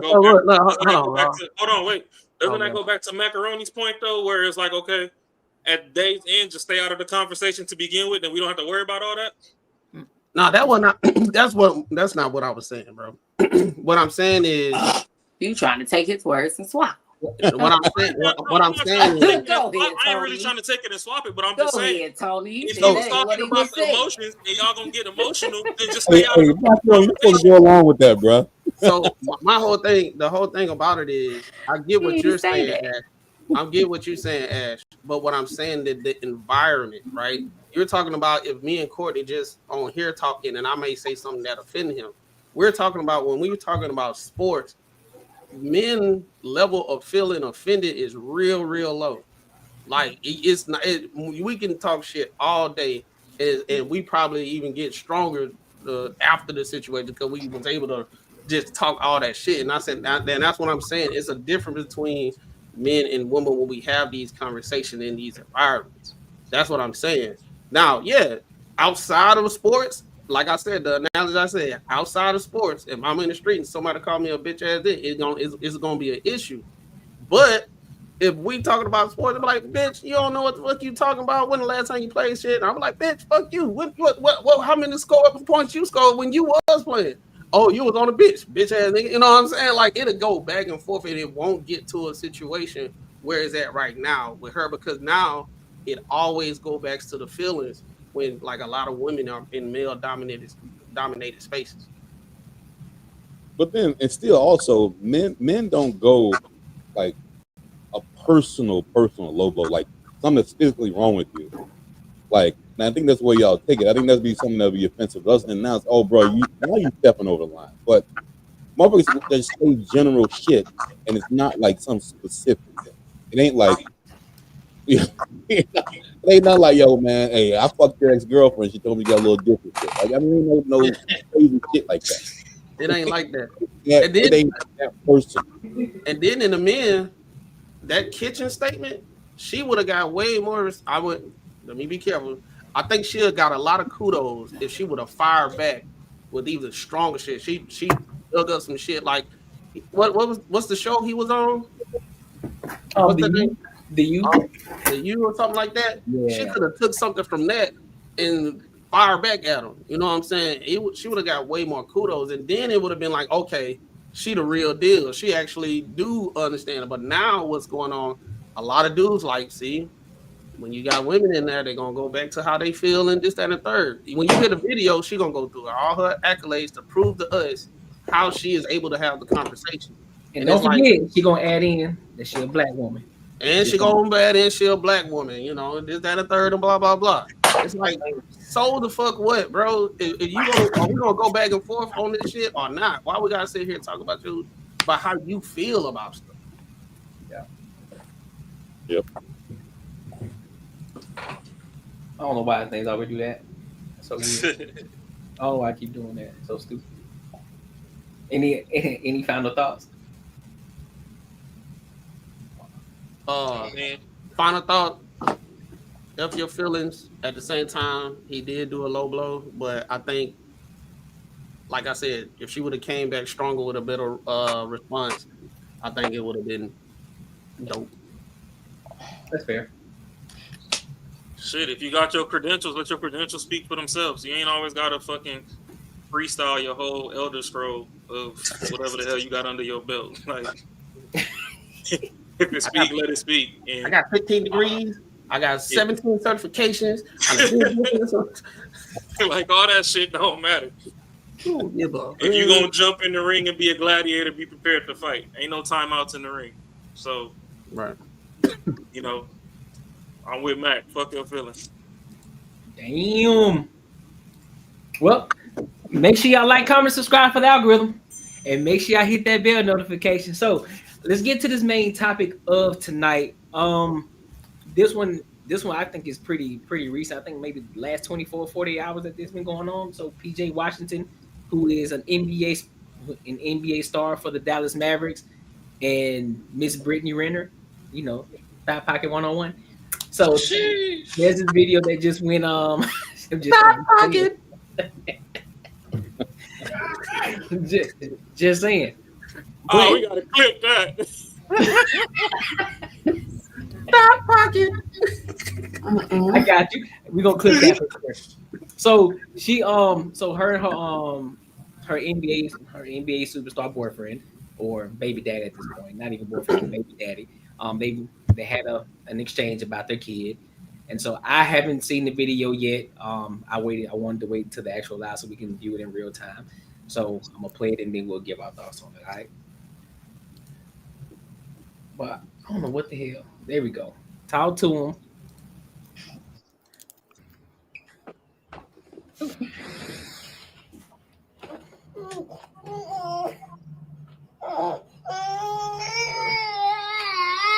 hold on, pause. This is what we're not doing. So every time that he does this, I'm gonna record this. Because that's not okay. I'm just letting you know. No, the thing is, this is the third time he's done it. This is the third time he's done it. He doesn't want to go with you. So actually show up. Actually show up and do something then with him. Because he does this every time. No, it's not. No, it's not. If anybody babies him. You gonna give him his bag and stuff? That's terrible. 3 weeks in a row. Well, he got a strong cry, boy.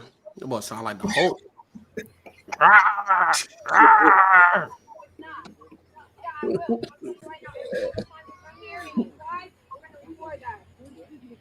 And it's up with me. Just know that it's up.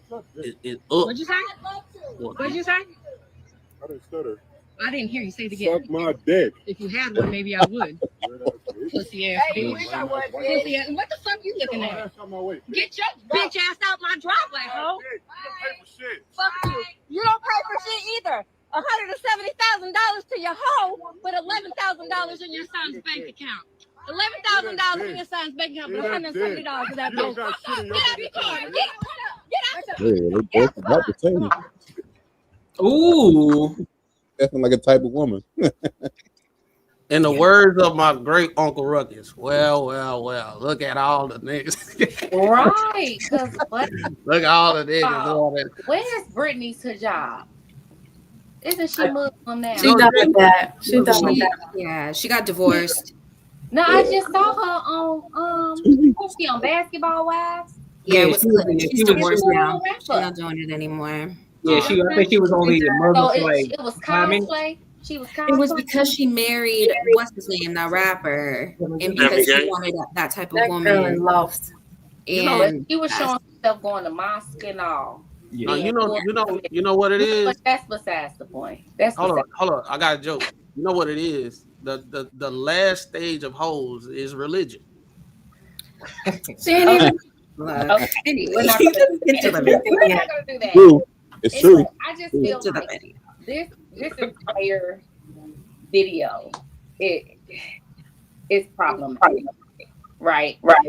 Your baby is crying. Ooh, I'm echoing. I think so. Okay. Mark, I think you're gonna put yours on empty, bro. I mean mute, bro. Is that me? Yeah. I can't do the echo. I'm so sorry. Yeah. Okay. The baby is crying because his father is picking him up and he's used to being with you, right? Then she says you don't come enough, but her mom said this is 3 weeks in a row. So for 3 weeks, he's come to pick up his son and he's cried. And then instead of consoling or trying to make the situation better, you record him and start an argument in front of your child to make the situation worse. I just don't understand. Then you said that the 2-3-year-old has $11,000 in his bank account, and that's a problem. But he don't pay you, right? Wife has more. Right. What are we talking about? Like, I just don't understand the ratchetness of this entire video. And then you know what? It's like you can't even blame Brittany because that was her mom behind the camera. Wow. The mom was about to fight the wife. The mom was the one egging it on. Like, the mom was giving all of this. This like the same thing I talked about on a different show with Kim Kardashian and how she's raising her daughters. You can't be surprised. Look how her mom raised her. Like, that is absolutely ridiculous. As the mother, as the grandmother, you should have been the one telling her, no, we're not going to record. Let him take his child. That's none of your business how much he gives his wife because they're married. The baby is clearly taken care of with $11,000. I wish I had $11,000 in my bank account just sitting there. What are you talking about? That doesn't make any sense. This is just ratchet. One of the biggest problems too. You saw that fucking grown ass man that was sitting in the front of that doorway. I'm guessing it's probably her dad. See, I didn't even see him. Run over you like that. Yeah. Oh yeah, I didn't even see him being where. With her dad. He's sitting there like, all right. I'm glad you caught that. That's what I'm about to speak on. Yeah, that's bullshit. So it's like, yo, man, you can see where it comes from because this motherfucker ain't standing up for shit. Said nothing. That's bullshit. So yeah, I mean, I would expect that too. I ain't got time to be dealing with this bullshit. You've been doing it for 60 years, goddamn it, shit. You just like your mama. I'm tired of hearing her mouth, goddamn. Hey, once they start going, you gotta let them go. They ain't gonna stop. She really got mad at the baby crying going into his arms. Like, that's not common. Like, the baby gonna cry all the time, no matter what. And as soon as he put that baby in the car seat, baby was done. Crying. The baby was calm. He was quiet. And what's the point of recording that? That's so stupid. And then you're gonna say, come over here more, spend more time with him, and he won't do this. And then her mother's like 3 weeks in a row. So he's doing something. I commend him for staying calm because it would have been all bad if he was to react. If the reaction that she wanted out of him, it actually came out. That's what it was. Because once she opened the door and everything, she just created an argument. She said, "This is what we not gonna do," because he been crying every time. And like, what? He just sitting there like, hand me the kid. Ain't this what we not gonna do? She said, pause. So more than likely her mom and her constructed that shit from the beginning, because she said pause and then started making shit up. But I commend him. Because she wanted to get more money. She's trying to get more money out of him. She's trying to get more money. So she's trying to get recorded, make a thing, because she's trying to get more money. Because I think in the state or whatever, I think she only get like the max you can get like $2,500 a month or something like that. So she not getting the big bag that that everybody else getting $11,000 a month and this, that, and the third. So what she's doing is she's trying to find a way to get the bag, because she was with Kevin Gates. She got married to him. Then they divorced. 90 days after. Her ex, the dude, the NBA player, he's now married to somebody that's not her. So he got a whole marriage. The mom calling his wife a hoe. You giving money $100 and something thousand to this hoe. That's his wife. What? He's supposed to be giving that money to Brittany? Y'all not together and you were married. So now the marriage over with. Now your thought pocket, it ain't working no more. Now that shit Kevin Samuels be saying, hey, when you get older, your clock ticking in it, and now you've been out there, you done told on everybody in the industry. You done goddamn made a book, so you done snitched about it. You done fucked up that bad. Now you done giving the playbook to women. Cause saying these NFL players and NBA players are dumb and this how you finesse them. You done did that shit.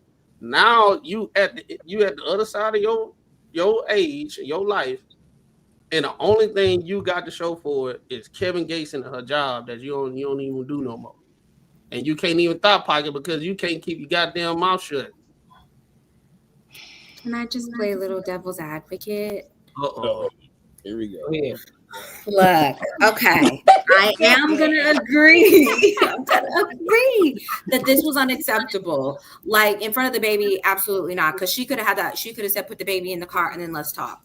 The recording, that's also something you can record and not post it. So that is that too. I do not agree with how she went about it. I don't agree with what was said. I don't agree doing it in front of the baby. All that, none of that.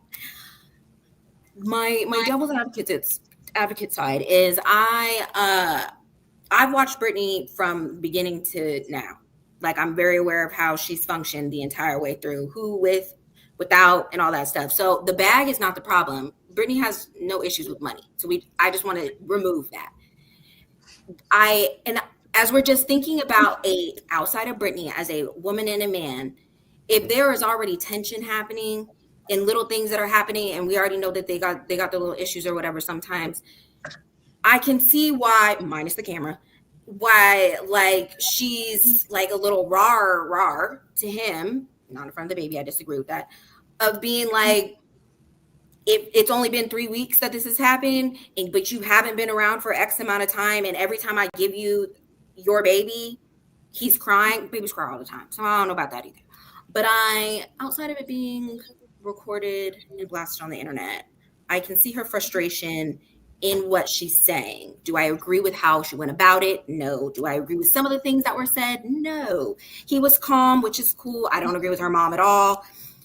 I can just sometimes women are dumb, and we want a little rah with our baby daddy. And I think part of this is she's just being dumb. Like Ashley, I'm gonna have to say this because I've watched Brittany too.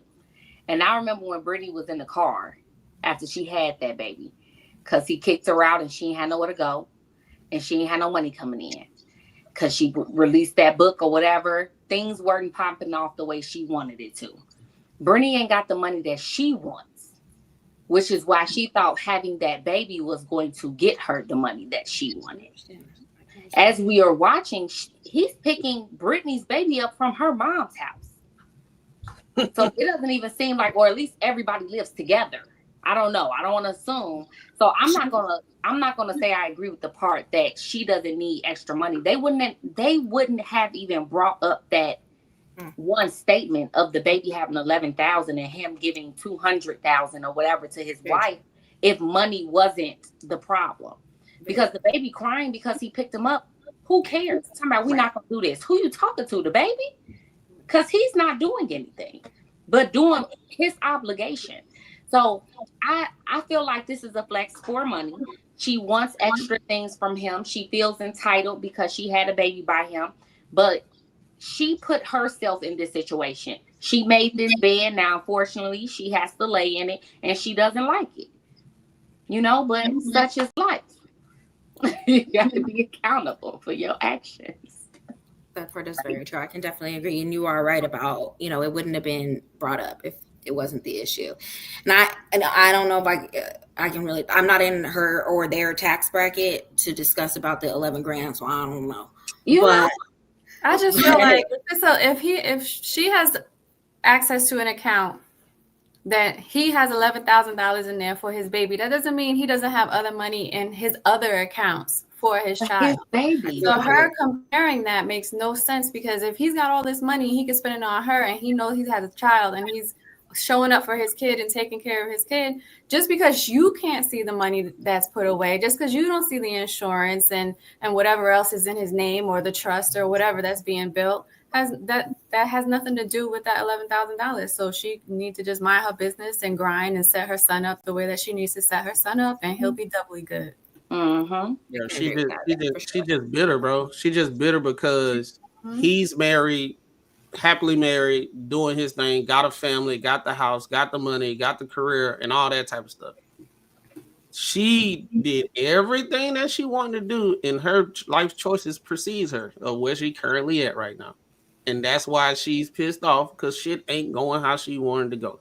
At the end of the day, I'll be mad too if I was a chick and I got married and thinking everything going straight, and I got a divorce, and then I'm seeing the dude I used to be with that had a baby by, and he living his best life with his wife and got the money and all that stuff, and I'm at my mama's house. She does have her own home. But okay, yes. Well, whatever the situation is, just like she said, it's not the money that she wants. Yeah, that she just bitter about that situation. I think she bitter about the whole situation, the whole thing. I think she's mad at herself. And usually when people are upset with themselves, I mean, they can't yell and scream at themselves, so it's easier to point the finger than to take accountability for you. She been paying attention to what he about to make. So when she first got with him, and when he was with the Charlotte Hornets, buddy, he was making $48 million a year on a 3-year contract. But since he's been playing with the Dallas Mavericks, he has an extension that now he would be getting paid $90 million over the course of 4 years. She trying to get some money up out of him. That's why they're filming. That's why she's trying to make something out of nothing. Because y'all know that how the little man is, what, 3 years old, maybe? If 2 or 3 years old. So, and on top of that, $11,000 a month. Don't no kid at 3 years old, 4 years old need $11,000 a month. Well, what you gonna do with that? What you spending on what you need $11,000 for a 3-year-old for? The adults don't even got $11,000 in Exactly. I'm saying, what are we talking about? Regardless of your how do they know how much money he gave his wife? Why y'all worried about what's going on in their household? Right. Because she paying attention how much money he about to make. That's insane. And then the mama said, he was like, suck my dick. I'm like, I would if it wasn't little. I know that was crazy. No, what? You know that was in your daughter? His feelings should be hurt. Yeah, his feelings for it. Like I'll suck it. What? That's your grandbaby's father. That's crazy. Like a dude gonna be bad. Oh, I hope she don't suck my dick. Oh, Lord. Like, God damn. Oh, damn, you done scared Ty's camera. I know. Get rid of film first. Oh yeah, it don't make sense. No, that and then now it's like as we said before, we can see where it comes from. The reason why she making her choices, and then the dad, he's supposed to be calming all that shit down. Hey, you go over here, shut up, turn the camera off. Y'all, you doing too much, all that shit. The dad, you can tell he been getting that attitude for years. Oh yeah. God, you saw him for a quick second. He said, "Oh, they getting ramped up. Let me go get the keys. Let me get the fuck on up out of here." That boy cleared the area. He split the scene, you jive turkey. Oh yeah, that's terrible. That's terrible. And this is my problem with where women sometimes put people in positions to get disrespected. Shout out to her OG or whoever the fuck that man is. But this is why I always say it's a lot of these OGs that be trying to demand respect that ain't earn no respect from you that I just can't respect. Because a lot of y'all niggas from yesteryear was some bitch ass niggas. This should have never escalated to where the fuck it got to. If that was a real, quote unquote, real man that was grounded in his purpose. He should have told his woman, cut that stupid ass camera the fuck off. Let this man pick his son up in peace. He done came 3 weeks back to back. He ain't gave you no excuses as to why he couldn't show up. He's there. Let this man do his job. He's supposed to sit his daughter down and be like, hey, whatever you had going on with him, you fucked that up. So yeah, he got a new bitch. Don't worry about what the new bitch got going on. Both of y'all need to focus on this kid. But all the rest of this shit is goofy. And it really makes a lot of these old heads look fucking stupid as hell. Then they come out here like it's a badge of honor that, oh, hey, when I was growing up, you know, I used to go out and get the check and come home and give it to my lady. And she took care of everything, gave me an allowance. Yeah, he was a bitch ass nigga. You was supposed to be providing and all that. You was supposed to give her the allowance if you was the one that took her out. Well, I mean, back then, women weren't really in the workforce to begin with, but if you took her out the streets and put her up, then you supposed to give her allowance for doing what she needs to do at the crib. So from then till now, the whole game been fucked up. And then that's what we come where y'all can't wear y'all tight clothes everywhere because niggas is weird and all this other stuff. Or over can tell y'all to get in the kitchen and then y'all try to rebuttal with, oh, go fix something or go change a tire. Well, when they with single moms, it's like this motherfucker. She don't know how to change a tire. Where the fuck you supposed to learn it from?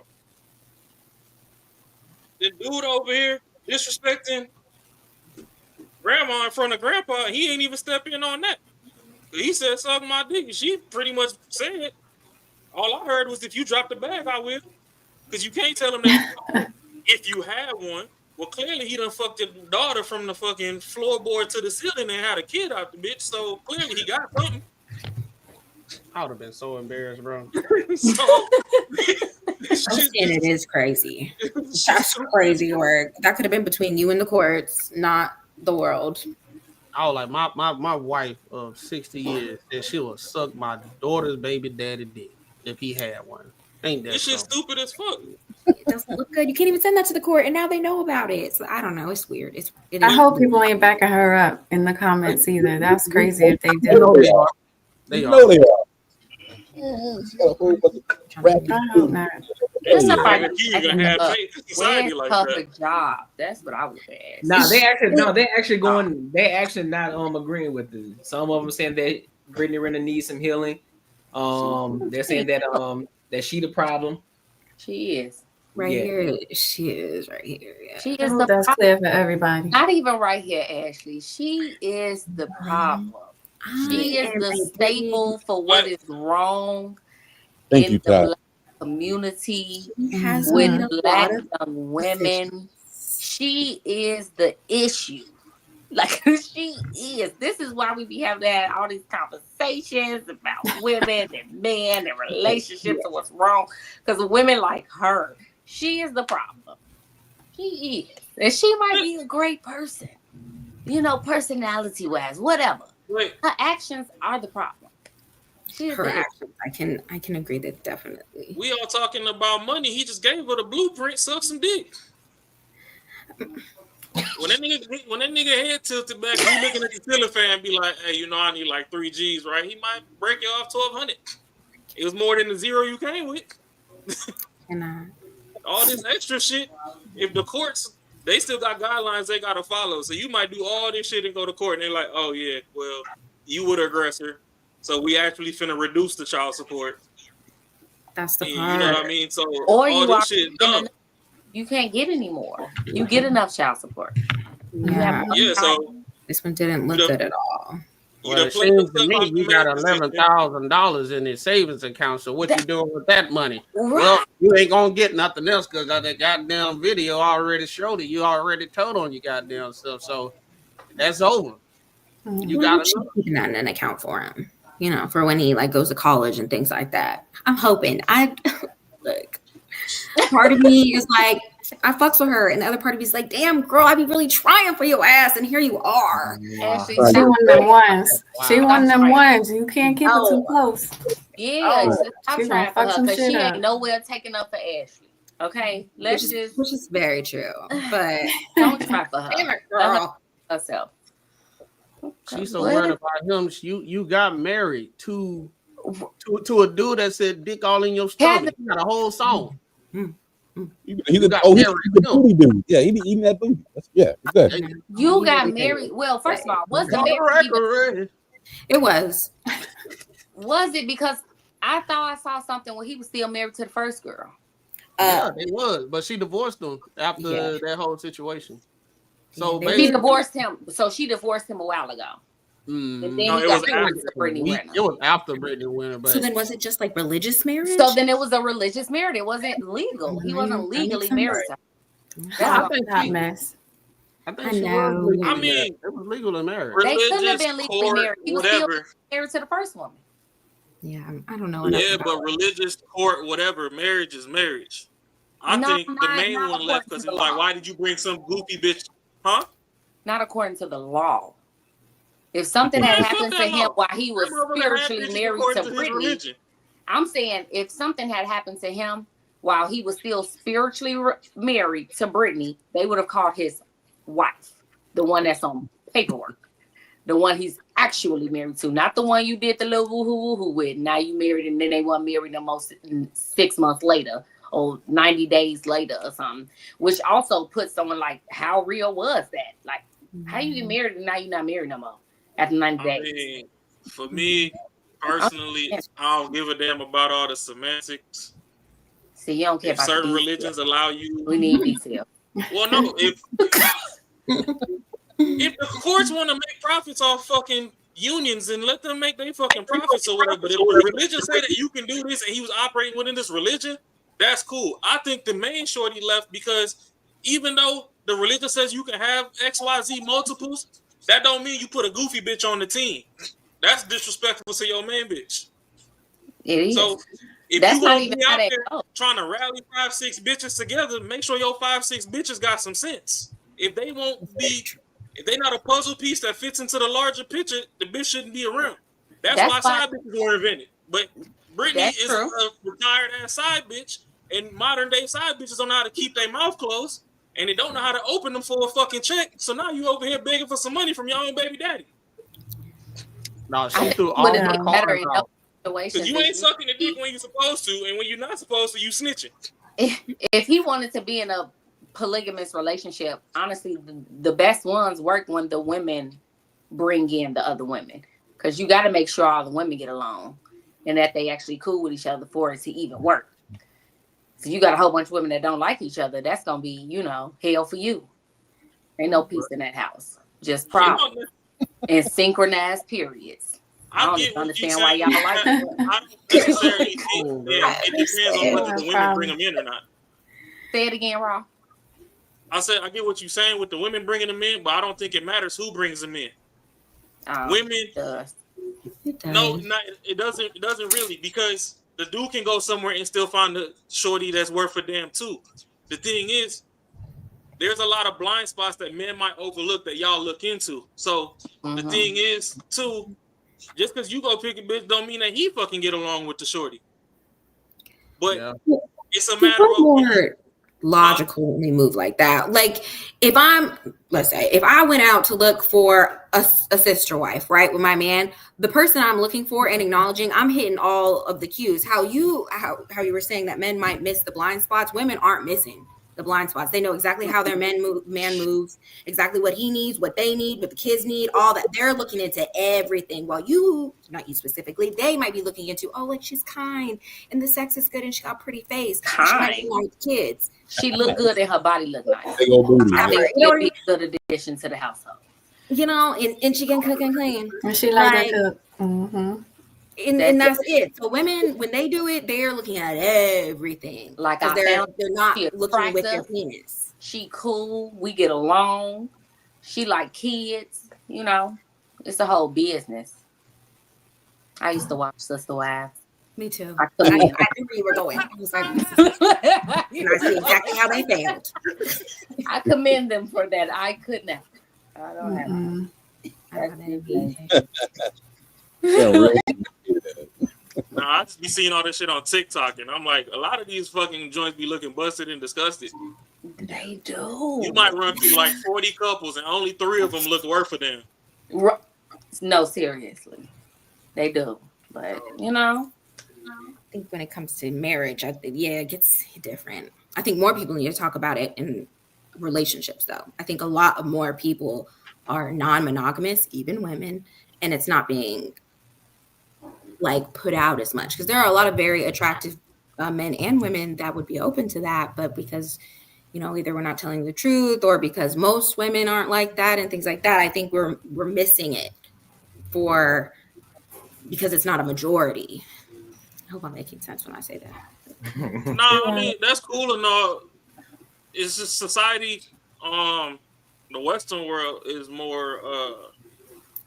They're too hypersexual. Everybody too damn hypersexual. So it's like my understanding of poly is a little bit different than when everybody jumping on. Like I don't give a fuck about the ass and titties and all that, whatever. There's a bigger picture, and everybody else is either doing it because they broke and shit and they just need extra fucking income, or they trying to fuck something. It's like, okay, so when both of those things are out the window, what do we have going on? Right. Agreed. Real poly relationships function like a business. Everybody is bringing something to the table. Communication. And working together for a greater community. That's what they say. It makes sense logically, right? But it's that emotional part. Where it's like, you said, who? It's a pimping and hose. Nah. I swear, but they get along. That's what it looks like, though, because it's on one man. Only way that shit's gonna work. Women doing all this work. Yeah. All catered to this man. God damn, man. Yeah, I can't do that. We on the same page because I don't like it. Don't like it. And then when they tried this, okay, I know we're getting off topic. Have y'all ever seen the show where it's flipped and it's the women who have multiple men? I've seen that. I saw one. It was one lady. And it was she had 2 husbands and a boyfriend. 2 husbands and a boyfriend. Yes. Yes. And then when the boyfriend came in, both of the husbands looking at each other like, look crazy. They was upset like because she ran up to him screaming. They like, she don't do that. She don't do that. I got a question. Shit. Yeah, they look lame as hell.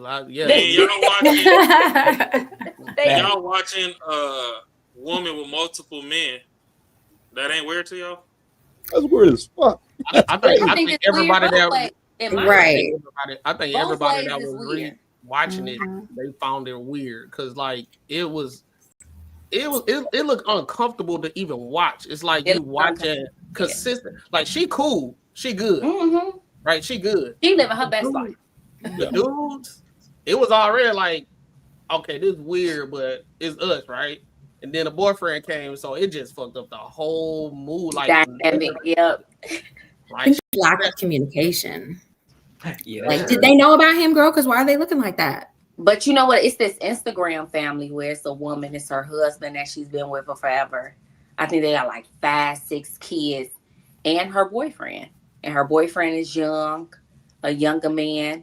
He's older, and they all take family pictures and do challenges together and all. And they all just look I beg your pardon. Real happy and balanced. Yeah. I don't know. It works for no way. I think it looks weird too for us because it's taboo. Like it's not talked about a lot, but it does work for people.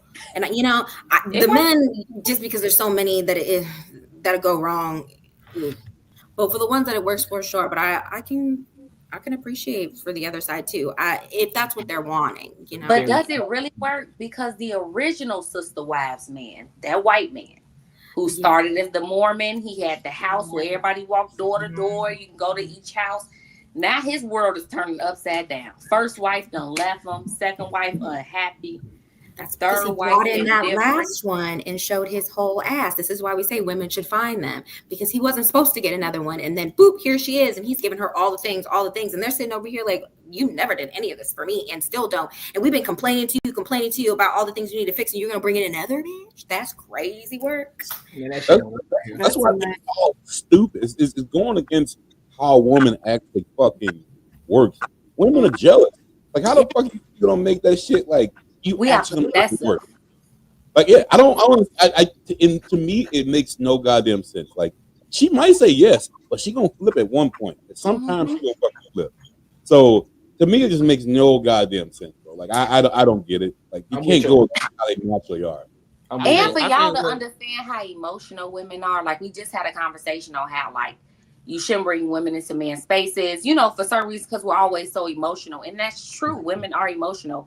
Why would you want so many different emotions around you all the time at once? Mind you, with synchronized periods. So not everybody irritated and bleeding back to back to back to back. So you don't even gain nothing from this.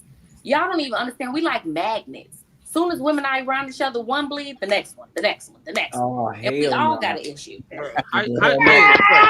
Terms are running. That's exactly how it be. I'm about to imagine getting put in a doghouse by all three of your wives, like all of them. They at the same time. Yeah. Now you all mad. I can't even go home. I'm gonna get drunk. Right? What? Or them. I don't believe in a doghouse. You at the same time? What? Why would you risk that? I don't believe in a doghouse. I understand a lot of women, y'all be trying to put me in a doghouse. That's the best time we be having. Like, we be having fun. Like, okay, she mad at me. Yeah, but see, now I can be to myself. I ain't got to worry about it. She don't even want to ask me what we eating tonight. I'm on my own. Yes. Now we ain't gotta sit here for 3 hours trying to figure out what we about to eat. I'm just about to go get this box of chicken and come home and play the game and shit. Now she gonna be mad because I'm actually having a good time because she thought the doghouse was something. No, when you went to get that chicken, you should have grabbed her something. Mad or not, bring me some food back. The fuck? I don't care if we're arguing. You better feed me too if you're eating. I'm gonna do the same for you. If I'm angry. Right. We don't have to speak either. I don't need you to say anything to me when you bring me my food. Oh, absolutely not. I'm walking through the house with that one piece of chicken in my mouth as I'm walking past you, taking a bite of it and looking at you. Yeah, you got the bucket. You trying to start a be war in your hand, Courtney. Right. The war already started. Be in your hand. You got the bucket in your other hand. Yeah, in my hand. That's how the bucket get knocked on the floor. That's how all the nobody games. Listen, I done ate 2 pieces already, so I'm straight. I don't care. Give me a piece. You should have got me something. I don't even want your chicken because you didn't think about it. Now I'm upset at that on top of what we already did. So the type, I'm like funny petty. Like, I'm gonna take all of the wrappers off the can in the pantry off.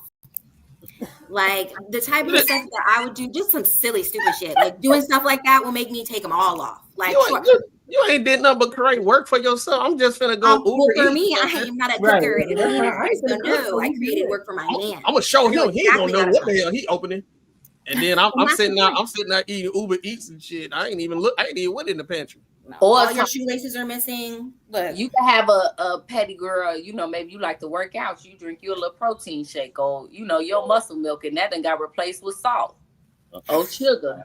And now you wondering why you getting flabbier instead of stronger. See, you have to be careful. She's slight inconvenience when you don't know. It's just real. I'm not too petty. But you going to jail. I'm gonna be like Charles White. Yeah. You going to jail. You put salt in my protein. You gotta go to jail. No, homie. You lying to me. I'm gonna tell you later. When you ask why it tastes funny. Because by that time we probably made up. But oh, it's finna be right back over with because I found out. And look, remind you of that chicken. I hope you on your period that day, and I'm throwing all your tampons away. On the day your period come on. Like, yep, I'm petty. Red day. And I'm gonna come lay right next to you in my blood drawers. And put my leg right on you. Because I don't got no tampons. I don't got no I had to write in that car. You're gonna get this going to the store. It's my issue now. I'm gonna throw it away. Then I'm gonna say I'm gonna leave. I'm gonna be back. You won't even know. Please. I'm gonna just tell you to plug it up with a rag. Please. Yeah, all right. Yo, do rag. The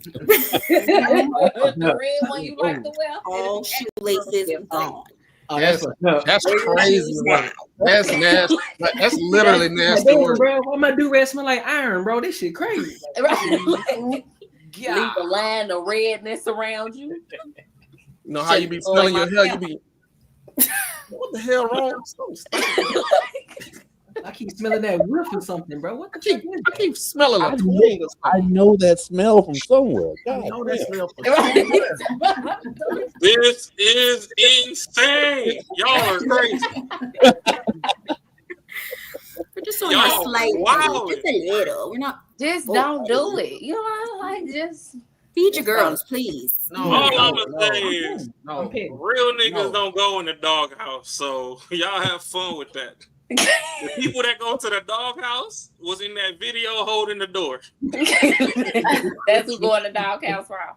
Shit. You got me. You could have put me in a doghouse. I don't think I've ever been in a doghouse, bro. Like I know dudes. I done heard dudes get into it, but I'm like, okay, how does that work? Like she, like what? Like you just can't do nothing. You can't talk to her or nothing like that. You just got to be on the couch somewhere, just.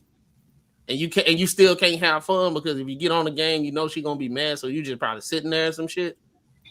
I think everybody's probably different of how they see the doghouse. I don't care if you play video games. I will care about that food though. We have no. I don't care. If you mad at me, you get your food. You on your own, and then I'm gonna go get mine. That's crazy. That's starting a war because now you want to know how petty I really. That's how you know you ain't never really would be. Because you won't eat a home cooked meal for months. Like I know how to cook, so that ain't no issue. But here's the bigger thing. No, it's the woman place in the kitchen. And then I'm gonna go out my way like, baby, what you want to eat? Make everything you said just for me. But that's cool though. I'm gonna go out to eat. And I'm gonna treat myself to a high meal. I'm gonna take pictures of it and show stories, and you gonna see it. And you gonna see, oh, so you eat now with who that bitch you eat with? No, I'm eating with myself. It's me, myself, and I. We having a great dinner right now. I'm going to all your restaurants and taking a picture. Yep. Yeah, exactly. That's insane. Nobody bitching at me. The petty games that would be played is diabolical. And then I'd have to break up because it's too petty for me, and now I'm bored. It's too much. The same person said she don't put salt in your cookie.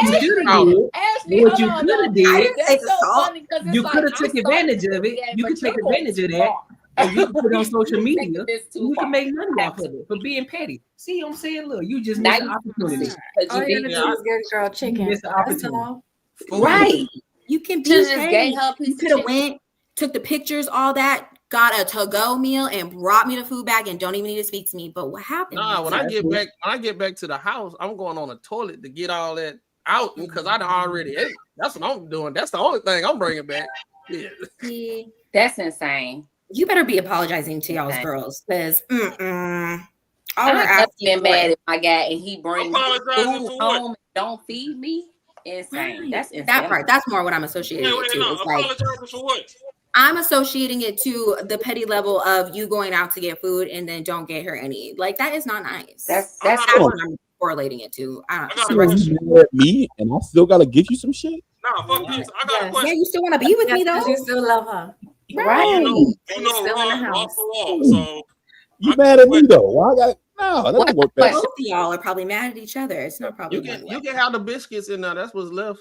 When you on your period, do I still get some head? Yeah, that's the part. Situation. Some people. Some periods are terrible. I'm bringing you back some food. I'm talking about you.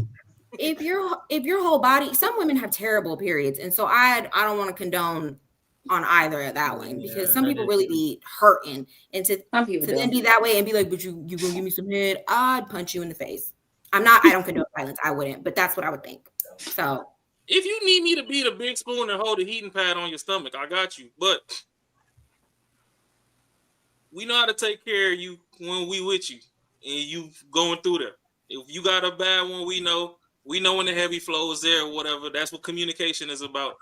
Oh, hey, just so you know, my migraine that kicked in today. It's Wednesday, so I think by Friday, this shit gonna be here.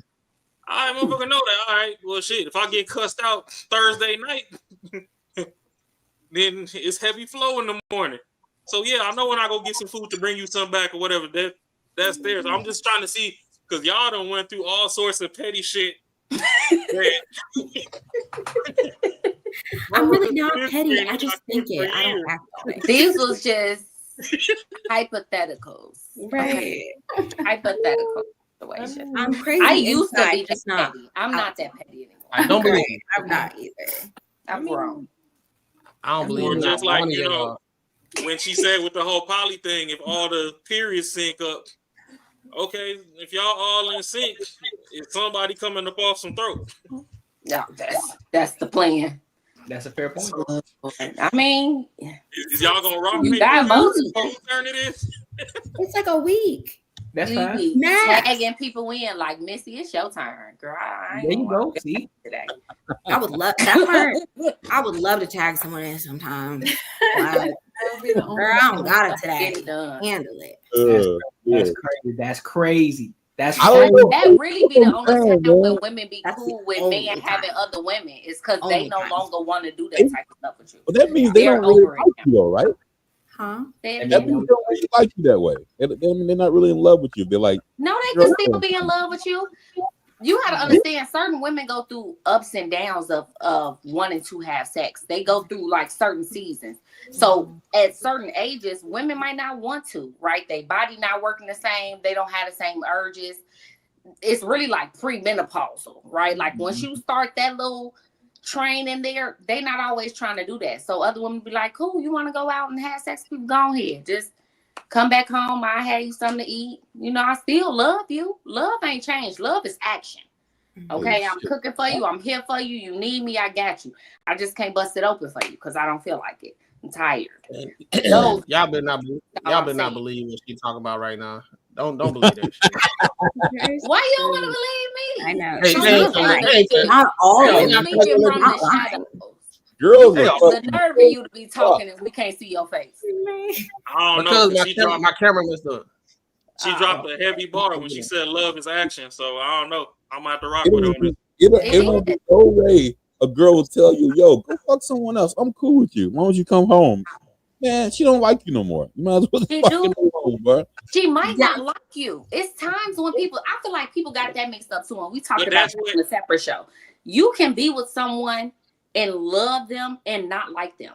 Mm-hmm. It's people that's married and they go through seasons of not liking that person. Not liking them is okay. I cannot like you all day long. Do I love you? All the time. Do I still show you love? That's all that matters. I get to the point where I like you again. Right now, I don't. But men are the same way. We can not like you and still love you like 100%.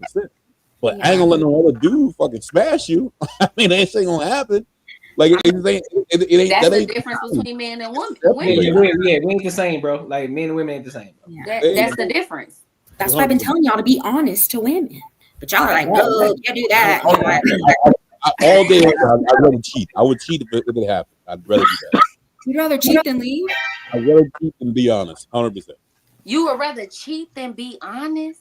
100%. That's not surprising. They all would. I know. That's insane. I just don't understand that logic because I feel like being honest could keep you from having to cheat. You don't know what your woman would say. But the act of cheating, listen to this though, the act of cheating shows disloyalty and a lack of love to women. That might not be how you feel, but now I feel disrespected and I feel that you were extremely disloyal. So now I can't trust you. You fully breaking down our foundation because instead of talking to me, you decided to step out because you were scared. What you scared of having a conversation? No, it's not. Well, I already know how the conversation gonna go. The probability of y'all taking it pretty well or saying, "Hey, I want to smash another chick" or whatever. The probability of y'all still being together is very, very low. It's gonna be very small. But the probability of y'all time. Honestly, if you did say yeah, I wouldn't even want to be with you no more. If you say no, I'm cool with you fucking somebody else, I wouldn't even want to be with you. This is crazy. So you can't ask the question, don't believe the answer, or do believe the answer, and then you still gonna cheat? No, the answer is if you're okay with me cheating, you don't want to be with me. But it's not cheating at that point. It's not cheating. Open communication. If you're okay with me doing something else, that means you don't want me. If it's not creating a relationship, if it's a one-time thing, if you're going to the bunny ranch to experience the bunny ranch, after some time, you could get a pass. I'm not accepting it. Or how about she feel like I'm not meeting your needs? I'm not meeting the needs that you clearly let me know that the needs you need right now, I'm not meeting them. And maybe she knows I'm not there. Mentally, physically, whatever. I'm not able to do that. So instead of holding you back, the purest form of love is to let you go and do what you need to do to fulfill that. I can do other shit. I can do other shit. I'm fine. I mean, no. I mean, I just wouldn't. That wouldn't be the route that I would want my woman to be. You know what? Yeah, you go ahead and do it. We cool. Nah. You was just about to cheat on me. That's how unhappy you are right now. I'm not. No. Let me clarify it. Okay. It wouldn't be like a situation to where I was talking. It would be a random shit. It'd be at the bar, drunk as fuck, and then oh shit, what's up? One of those things happen. It wouldn't be like a built-up relationship where I know this person. Like, I'll go fuck this person. No, that wouldn't be like that.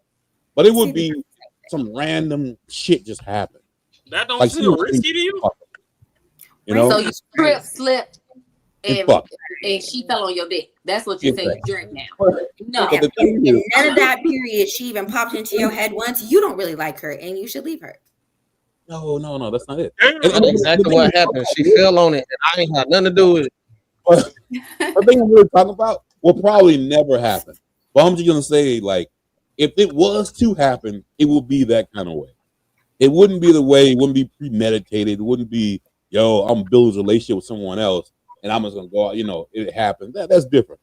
But I'm saying, if it was to ever happen, it would be some shit to where I don't even know this person, and it just happened.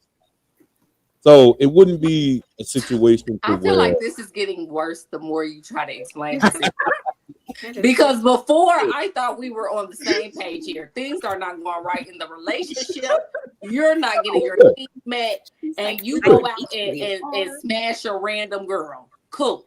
Now we talking about you just went outside one day, had a few drinks, some new walk past, and your impulse control is so bad. You have no discipline over yourself that you willing to lose your full woman life and everything you built for 5 seconds of pleasure with a stranger who you don't know and probably ain't gonna use protection because you're too drunk and you don't even know their name. So you bring all type of unnecessary stuff back over here. And I ain't think about nothing. That's a lot. That's a lot you put in there. This why men can't go out and pick their extra women.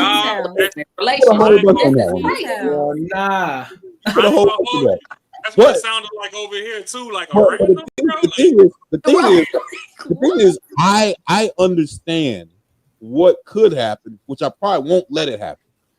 You know what I'm saying? So, okay, I know. You're probably you're not saying that this is what you would do. Backwards with the way I think sometimes. All right, so like for me, like the way I think about a lot of shit, I have to play out to like I could actually do this. So like a lot, you some dudes you like. Hey, could you ever hit a woman? It'd be like, no, God damn, hell no, I can never do that. For me, I'm like, yeah, I could. And since I know I could, that shit won't ever happen. You know what I'm saying? I already played on the situation how it could happen. And I already know who I am. And I know, like, hey, you know what? I won't put myself in a situation if I see it getting there. You know what I'm saying? So for me saying, but the thing is, if that did happen, I would still love her. Like it wouldn't be this. It wouldn't be anything different. It's not like when a woman cheats on. Like a woman cheats on you, you're done. But if that did happen, I would still love her. But the thing is, I know how women are built, and I probably wouldn't do it.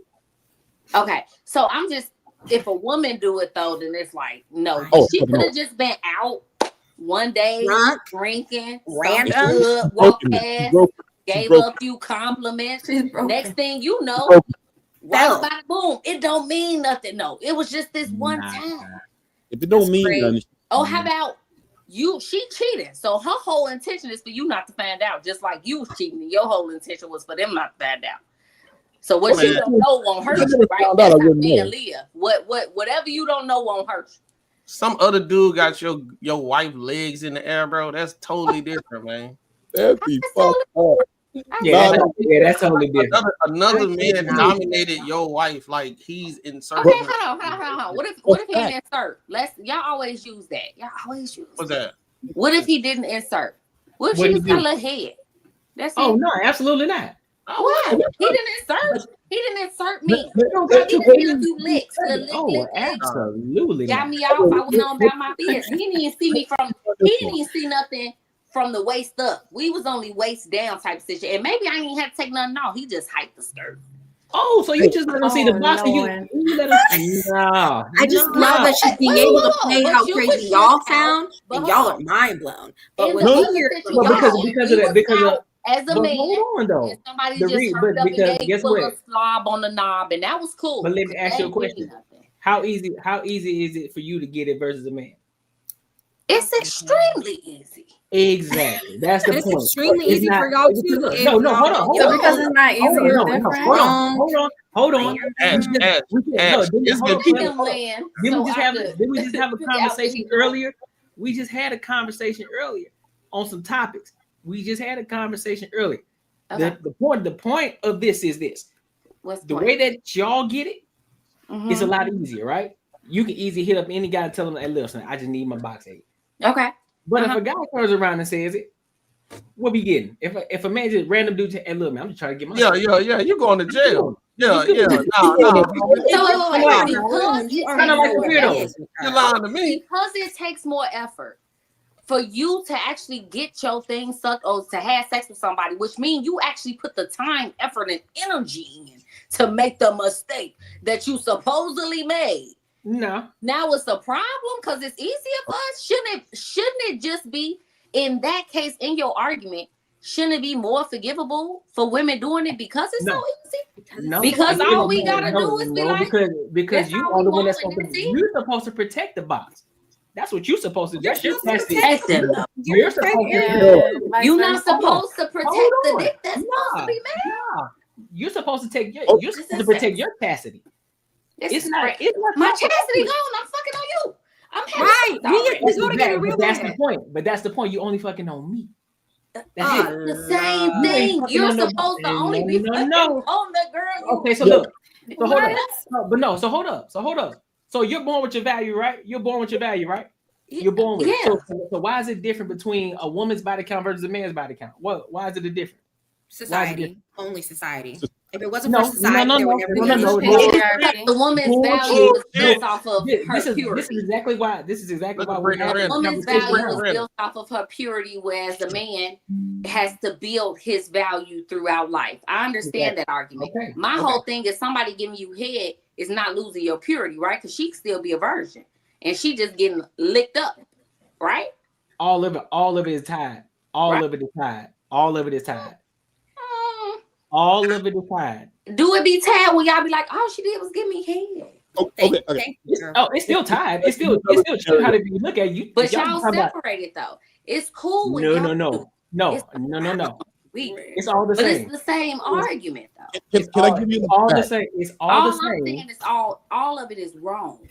That's 100%. All of it is wrong. But however, the way that we look at the two different things. Again, it's easy for you to get it because you can hit up anybody to get it. So therefore, that's why it's a higher standard for you for it not to happen on your end. On our behalf, because of the fact that we are men, and therefore it may be a little harder for us to get it, but we understand because the ones who know, we know the ones who going and the ones who ain't going. So therefore, we ain't putting that much effort on an individual to get it. So hold on, I just want to put this out there because we constantly talking about modern day women and how that whole purity conversation is shifting and changing, and how there are more 304s out here than women who try to stay pure and care about their bodies and have those type of, you know, standards for themselves. Mm-hmm. So if that's the case, couldn't we argue that now it's becoming just as easy for men to get it as it is for women? No, I'm gonna tell you. I'm gonna tell you why. No, I'm gonna tell you why. No, I'm gonna tell you the reason. Tell me. I'm gonna tell you because a lot of y'all women want the same guy, even though. And then, but think about it. Back in the day, like say in the 80s, early 70s, 80s, or whatever. You was confined to your neighborhood of who you can sleep with, who you can talk to, and all that type of stuff. Now we got social media, everybody in people's inboxes and shit like that. You got women saying they getting flued out. These same men, look at Nick Cannon, look at Cam Newton. All these women want these same type of men. I ain't saying y'all. I'm speaking in general of the women that we're talking about. So you got men out here that got them a swamp dunk and they got married, right? Because they can't really do more than that. So they got swamp donkey, right? You got men out here that will go and try to cheat and can't get no number that night.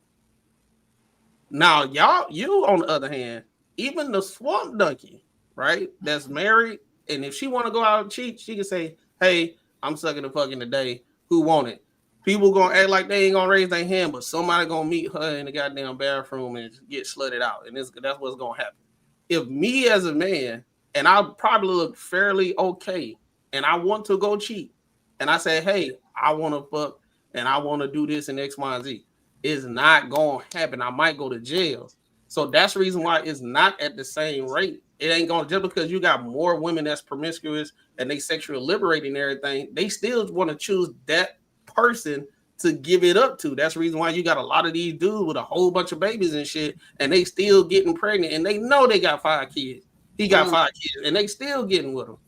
So that's what I'm saying. That's how it is. So just because it's more women that's more promiscuous and having more sex and everything, they still not just giving it to anybody, because we still got women saying, "Hey, don't approach us when we in the gym. Don't approach us in the Walmart. Don't approach us this and the third."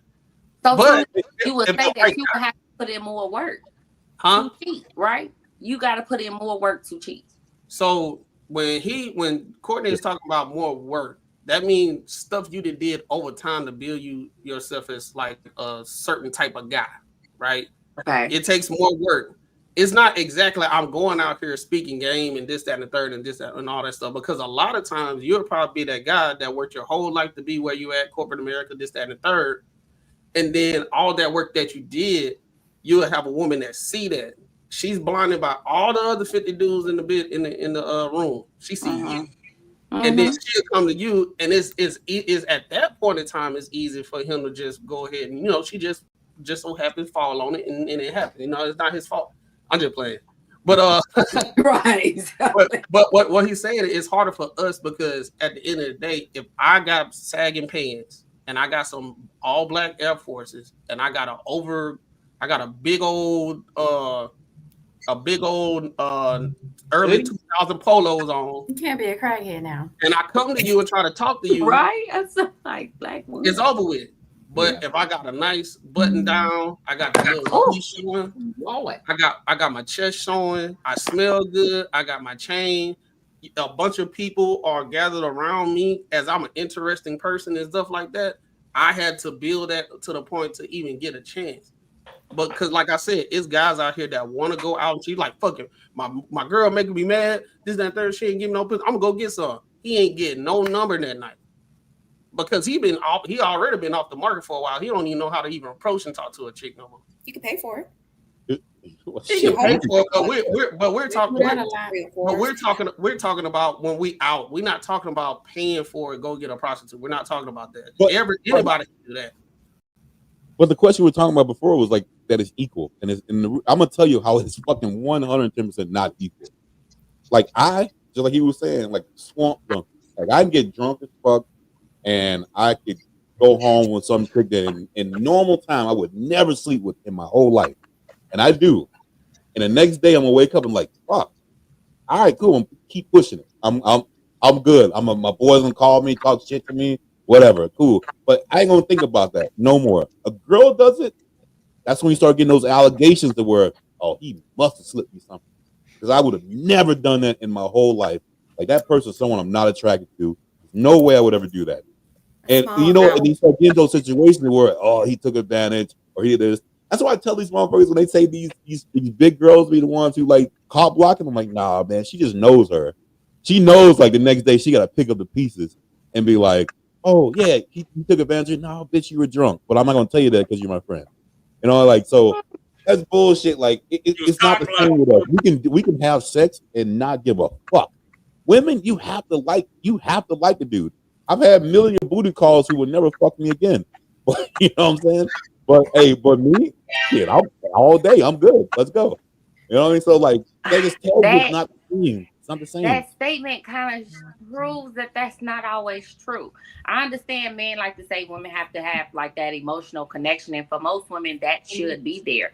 But there are a lot of women that do not need that emotional connection, which is why you've had so many one-night stands. They don't give a damn, just like you don't give a damn. Like they want to do the same thing you do. But I still want a relationship. I still want to get married. I still want to do this. Those girls who are okay with it, that doesn't faze them. Believe me, they're the ones who are the strippers. They're the ones who are the only fans. Those are those things. So, but a normal guy can be normal and still have and want like an actual family and still do that shit. But a woman who does, she dies. That's not what she really. That's not. The exception is not the rule. We know in general, if women gonna cheat, usually they get an emotional connection to the guy. First of all, then they gotta like them in a general sense. That's how it is. There is some women that have some daddy issues and they have some traumatized stuff going on when they was kids or whatever, and they don't have the emotion. But that's too far in between. Majority of times, we already have a situation where women saying they don't want to be approached. And then turn around and say they want to be approached. So long story short, they want to be approached by the men that they like or they're interested in. So that if you're going to cheat, you're going to have that somewhat kind of connection in the first place. It might not even be emotional. He might be a good time. You don't have to deal with none of the inner workings of a relationship. All y'all do is have fun, have sex, y'all have good conversation and everything. Wow, and everything. So, but majority of times women get that emotional. That's the reason why it's different, because we're saying in general, men can smash the girl and don't even know her name, never see her again, forgot her number, and act like it ain't never happened and it's over with. Women, on the other hand, a lot of times you get with that guy, he said, you know what, I fucked up, I ain't gonna do it no more. That man make you mad again. You're like, well, that dude he was real nice, he better than my husband, this, that, and third, and she'll circle back and get to the point. She'll probably even leave because her happiness is what is more important than a relationship. Her happiness. We hear all the time online. Girl, doing your happiness is priority. We hear it all the time. It's more peace, not happiness. But I do get what you're saying. It's all in the same. It's all. So, but why would someone stay stressed out, unhappy, like boyfriend air? I think when that whole little viral thing came out about boyfriend air, I think it's crazy because that really means that the man is sucking you dry and exhausting you. But yet we're looked at as like, no, you should still stay. I think what it is I think sometimes a lot of women in today's society have an overinflated expectation of what a relationship requires in their duty. So when they are put in tough situations in relationship, they don't know how to navigate through it, which stressing them out because they don't know how to navigate through it. I think that's what a lot of them today, that's what it is. Can you talk about the man side? Just to make On sure. the man side, well, my thing is, be with you, we're gonna always circle back to that reason I like you. I can hate you, I can fucking hate you. I'm always circle back to like, this is the reason I actually like this girl from the beginning. Like how it had to be an attraction. It had to be something like that I liked you about. I won't ever lose that. I'm always keep that. That's gonna be there. Even though I fucking hate you, I'm still gonna keep that. I don't think women are capable of doing like that. I think it is in the time how you feel right now. Like I can fucking hate you, but I still remember like, man, this girl got so many good qualities, all this shit. Like we're good. Most of the time, women are compiling shit over and over, like over a long period of time, a very long period of time. And we're talking to you about it and we're going on and on about it. And when we get to the point where we want to leave, it's because most of the time we're at our wit's end and we just can't take it anymore. It's not going to be, oh, we get into an argument this week, we get into an argument next month, and now I can't take it no more. No, we're biologically stronger. Like, we're made to withhold stress. Like, we can take stress. It's a fact. Women can handle stress way more than men. So you can't say that we're going to just get up and leave. Now, I will say this. 30 different ways. I just want to counter the women for a second, because I understand that perspective. But I do think women are very emotional based, right? Mm-hmm. So I think within relationships, the biggest difference is that men can be upset, but they don't lose sight of the bigger picture and why they're actually in that situation, like Courtnee stated. Whereas women can get very upset about, it could be a buildup of things or particular set of things, and they will let that emotion that they feel at that time dictate the rest of their actions instead of letting that emotion die down and giving it logical thought. That's why I think so many women leave situations, is because our emotions are always up and down. So honestly, we can't even trust our own emotions because we can be so sporadic with them. And when we're in relationships, our emotions don't change. They stay sporadic. And the minute we feel very upset, unhappy, and we're not feeling like we're getting fed into, we tend to be like, I can't do this anymore. It's too much. I'm leaving. When all we have to really do is stick through that emotion, like get through that. And we realize it's really not that big of a deal because tomorrow you're not as upset. But that day, had you stayed in that, you would have left. And I think that's how a lot of relationships are, because a lot of women complain about how they couldn't stand their husband and they leave and they're like, well, dang, he really wasn't that bad.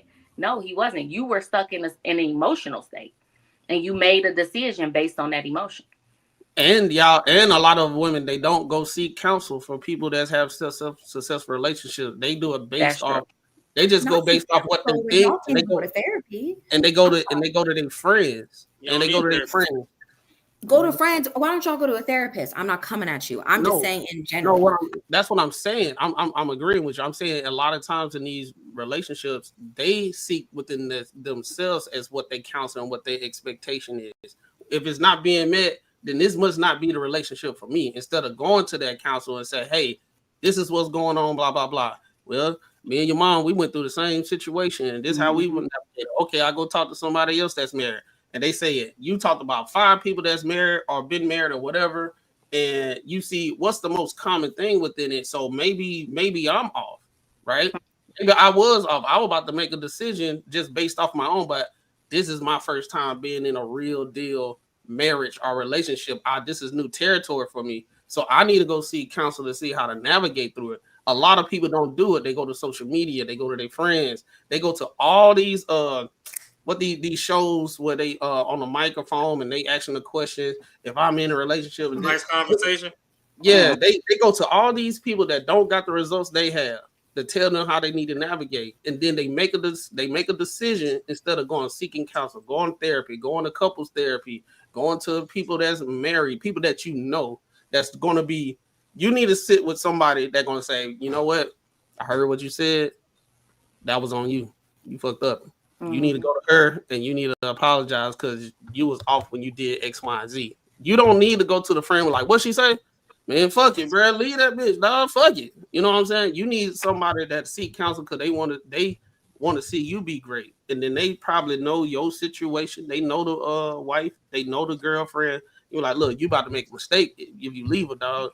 Or, the other way around. Hey, he a good man. He take care of his kids. Yep. Do he do this? Yep, he do this. He just like, I don't know. He just don't help me out around the house a lot. Now you can have a conversation. Okay, what have y'all done?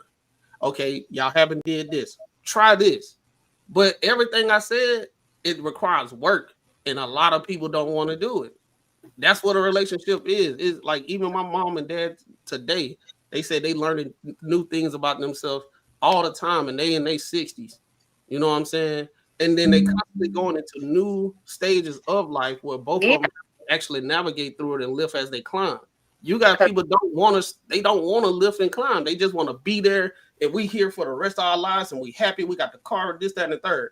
Soon there's a point of contention. Oh, this must not be what it is. I gotta go. Mm-hmm. Yes, I can understand that, but I just don't want to pass over. In marriage, I completely understand that you should work through it and things like that. But like Kay was saying, it's women aren't leaving on the first conversation. That was an issue. The problem is it's when it's being expressed over and over, and like how you mentioned, Macaroni, like that you do need to talk to somebody. The problem is when we're staying and we're expressing these things, it's not clicking as in like, oh, I need to act upon it because she is staying. So for some people, not all, but usually the people that are acting and actually doing the work for it, we're not talking about them. It's the ones that when we stay and we try to work through it with y'all and we go through over and over and over this issue and that issue, and we keep talking about it. So by the time we're leaving, it wasn't because you didn't put the toilet seat down. It was because X, Y, Z, P, L, M, N, O, P. And now I've left, and now all of a sudden you're like, oh, I should fix this. Let me fix that. But instead, it's because people don't like to take accountability, then they want to be like, oh, well, she left me because I didn't put the toilet seat down. Well, hold on. I'm gonna be short. So I heard everything that you said. I think what we was talking about, what's the difference between men and women with I'm leaving and all that stuff, and why people stick it out. I think sometimes men just be like, you know what? This is her. I expect it. She just not strong at that point. It's not that big a deal. We move on and I focus on the good things and we stick it out. I think a lot of times the women, y'all don't look at it like that. You said, I done said it so many times and he's not getting it and blah, blah, blah. We went to therapy and blah, blah, blah. Maybe he's just not strong at that point. And you can look at all the other good things you can do because everybody not perfect. No. All right. So like if it was a scenario like this, just say like me and you in a relationship, and for some reason I can have some insecurities, right? And I'm not gonna come out and tell you, but I'm saying, you know what would make me feel better is having your location. I need your location where you have, and that legitimately might make me feel good, even though it's an insecurity. Just because I felt so strong about that, do you think that's something that you should entertain? Because you could feel on your end, you could be like, you know what, like I don't like that insecure shit. Like I haven't done anything. I don't need to do this. So just because I feel a certain kind of way doesn't mean they get valid. Doesn't make it like, you know what, like now, since I feel this way, I'm gonna leave her, and then I'm gonna be justified by doing like I did the right thing. No, you're insecure. You need to fix some other shit that's wrong in this situation. So a lot of times we just don't pay attention to it if it's like I said, insecurity or some other shit. But you might feel real strong about it. So I don't know how that could be fixed, but I think that's a lot of situations too. Absolutely. All right, we done took so many detours, but going from the top, when we was talking about the difference between men and women and sex and all that, boom, you go to a cookout, you got your to-go plate, it start raining. If you run in that plate, fall on the floor, but it stays closed, you still gonna eat the food inside? The food didn't hit the ground? Yeah, the food didn't hit the ground. It was inside the plate. You still gonna eat it? Yep. Yeah, I'm still eat it. What you mean? It's still covered. All right, boom. You running, you trip and fall, same scenario, but the food spill out. Are you gonna scoop that food back into the plate and then go home and eat the food? No. With the blood and stuff all in it? It's nasty. So that's the difference. Women have internal organs, men have external organs. When the man goes to eat it, he can wash it off. When y'all get bust all up in, the shit is inside of you. Oh my God. I'm thinking you really about to spit some game, bro. And you're drop. I'm taking it from the top. Y'all done detoured for the last time. I'm going back from the beginning. Right.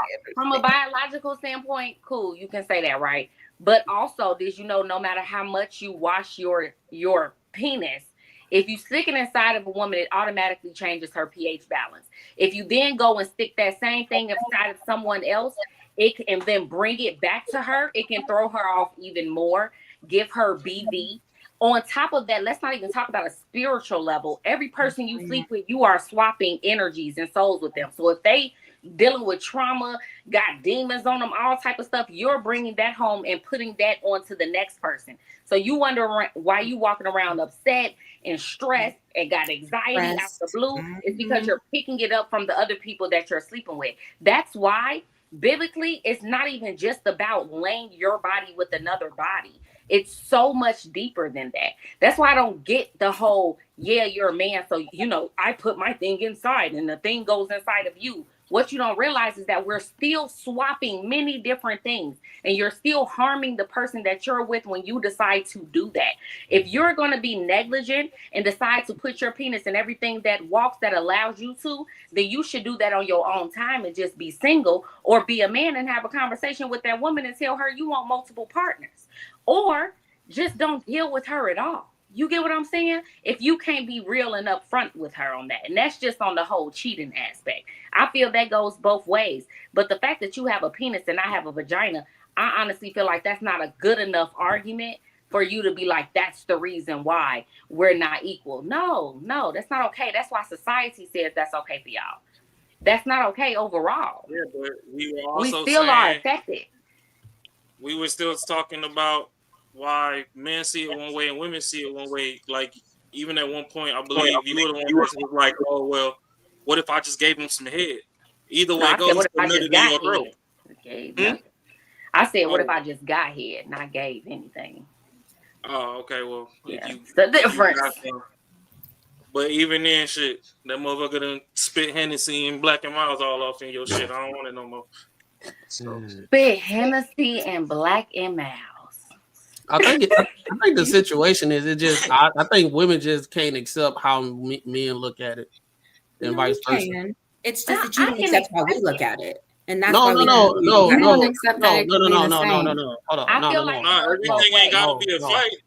I'm saying things are not the same. Y'all gonna see it one way, we gonna see it one way, and I think when we have conversation, y'all say, well, why y'all think it's okay and this, that, and the third.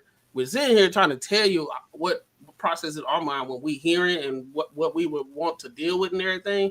I think what I'm saying is I think a lot of women like, well, that's not fair, or you shouldn't think that way, because if we flip it, it's like this X, Y, and Z. It's like at the end of the day, sometimes we don't have to explain. It's just in general, men just look at it different, and how we feel about it is different. Because I understand the mental situation comparison with me. If my wife cheated on me, it's over with, because another man dominated her. He was able to get in her mind to the point that she made a whole bunch of actions to get to that bed, and he was in control of her, where I'm supposed to be the man of the house and she's supposed to be following me or whatever, this, that, and the third. That's how we looking at it. So women are looking at it like, well, if y'all are men, y'all can do it, and y'all just say y'all can just brush it off and everything and blah, blah, blah. That's not right. It's not the same. It don't hold the same weight. Sometimes things don't have to hold the same weight. Y'all see it a certain way. We see it a certain way. That's what it is. Yeah, I agree. Yeah. It's just both wrong. Agree to disagree. And that's all right. I think it's just both wrong, period. I mean, cheating is wrong. Cheating is wrong. I don't think we're saying it's right. We're saying the why we feel certain way. Courtney opening statement was he'll rather cheat than talk to his wife about the situation. That's how it got down. Because he knows what comes with it. That's why he said that he knows what comes with it. We know there's going to be a very low. Most women don't understand. That's what you got to understand. Most women don't. When you talk in general, most women don't understand that. If we're being honest about the situation, most women don't understand. That's why men don't want to have that conversation. It's not that they're scared. It's like, listen, bro. Even if I am honest with you, cool. If I tell you that, look, there's a lot of chicks out here who want to bust it down for me. How are most women gonna feel about that? First of all, that's just your statement. That's the opening statement. It's a lot of chicks out here. Well, no, but you know, the conversation I was, little baby, I've been feeling this type of way. There we go. I've been feeling like this. I'm getting a lot of attention out here in these streets. Cool. You know, I understand you going through your thing right now, but I still need to be fulfilled, and it's not happening here. What's the solution on this? Cool.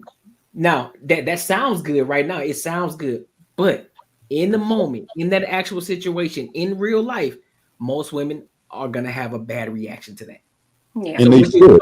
So what are you saying? Are you saying you're gonna go cheat on me? Listen, I'm not telling you what I am gonna do, but what I am telling you is that I need this fulfillment, and it's not happening in this household right now. And so it's one of so now what's your location? Now she gonna be checking up on you, who you've been talking to, who put this in your head. That's not right. And I agree with y'all that most If she will have a negative response, right? They'll get defensive. They'll rather than trying to listen to understand your perspective. But I wouldn't even woman has positive. to understand she has to, if we're asking you to communicate these things with us instead of stepping out to cheat with us, then we have to be willing to put our big girl panties on, right? And actually sit there and listen to the reasoning behind it and not get defensive. Because at that moment, it's not necessarily about us. It's about what's making you feel this way. But then, I don't want a positive reaction out of her. I don't want her to say, "Oh, you know what? I understand what you're trying to say." Oh, that's not what I want. I'm not. I literally, because like if she did understand, like again, I don't want to be with her because again, cheating is not right. Like it's not something that. But you want to change. Cool with it. I wouldn't want someone to be cool with that. But you would want to change. You would want her to meet you halfway in some type of way. Whether if she wasn't having sex, she started to do it. She started to do the sexual things you want. You will want a change. Some type of solution. Maybe I just want some different ass. I don't know. Like, I mean, I'm just saying. Then like, you just want to cheat. I don't know. Like, what are we talking about? Courtney, then this is a lose-lose situation. That's what they saying is keep it honest because honesty, hotel, home, house, Santa Claus say ho ho ho. It all start with a hoe. So if you want some hoes, just put the hoes on the table. That's all they saying. You ain't gotta sneak and go get the hoe. Hey, she might be doing everything right. So be honest. Doing everything right. On First Street. It is. Yeah, be honest. If my man just be like, look, I don't want you to be happy with it. I just want some, new vagina. Well, you get that new vagina. I'm gonna go ahead and leave. Yeah, exactly. That's not what I want. Because that's insane. That's insane. You're not getting. It wasn't like what Courtney said, where it's like, okay, this is not being fulfilled. Like it's something I can fix. It's something I can meet you halfway. I need you to change it up a little bit. Can you change your hair? Can we do something a little spicy? Can we try some stuff? Like you're not giving me any solutions. You don't even need a solution. You just want to do what you want to do. It might not even be about you. It could be just whatever. Maybe you need to go to counseling. It could be. I've been saying this about men for so long. I don't think that's a counseling thing. I think it's a counseling thing. He'll want some new ass. He got to go to counseling. Like No, what she's saying about counseling is the fact of when you don't want to communicate or don't know how to communicate because you are afraid of the ramifications for communicating. That is where you need to go to counseling because that ended up from when you were a child and some stuff happened or when you were a teenager and some things happened which taught you that you can't communicate your feelings because that turns into an argument. Just say like we on this panel and I start liking Ty, right? And just say this shit. Like I'm gonna be like, at that point I would feel bad. I wouldn't if I had a girl, but tell my girl, like, you know what? This is something I need to talk to you about. Okay, because this is now I'm crossing the line. Like now this is some shit that could be going wild. Yes, absolutely talk about it. But if it's something that's not going to change shit in our relationship, if it's something I know is not going to be detrimental, I know it is to me. Exactly. Okay. That's all about. As long as you don't get caught. If you don't find out, you'll be fine too. If you don't find out, you will be fine. That would be detrimental, my guy. Huh? That would be detrimental. It would. And actually, what? You know, cheating is a form of emotional abuse. You're literally abusing your woman by cheating on her. But if she didn't know, how would she be abused? She don't know. Women always find out. When she got the little cheese crumbles in her coochie the next day, she I'm probably the last person to ever cheat, but I'm saying this shit. But like, wait, yo, like, what you say?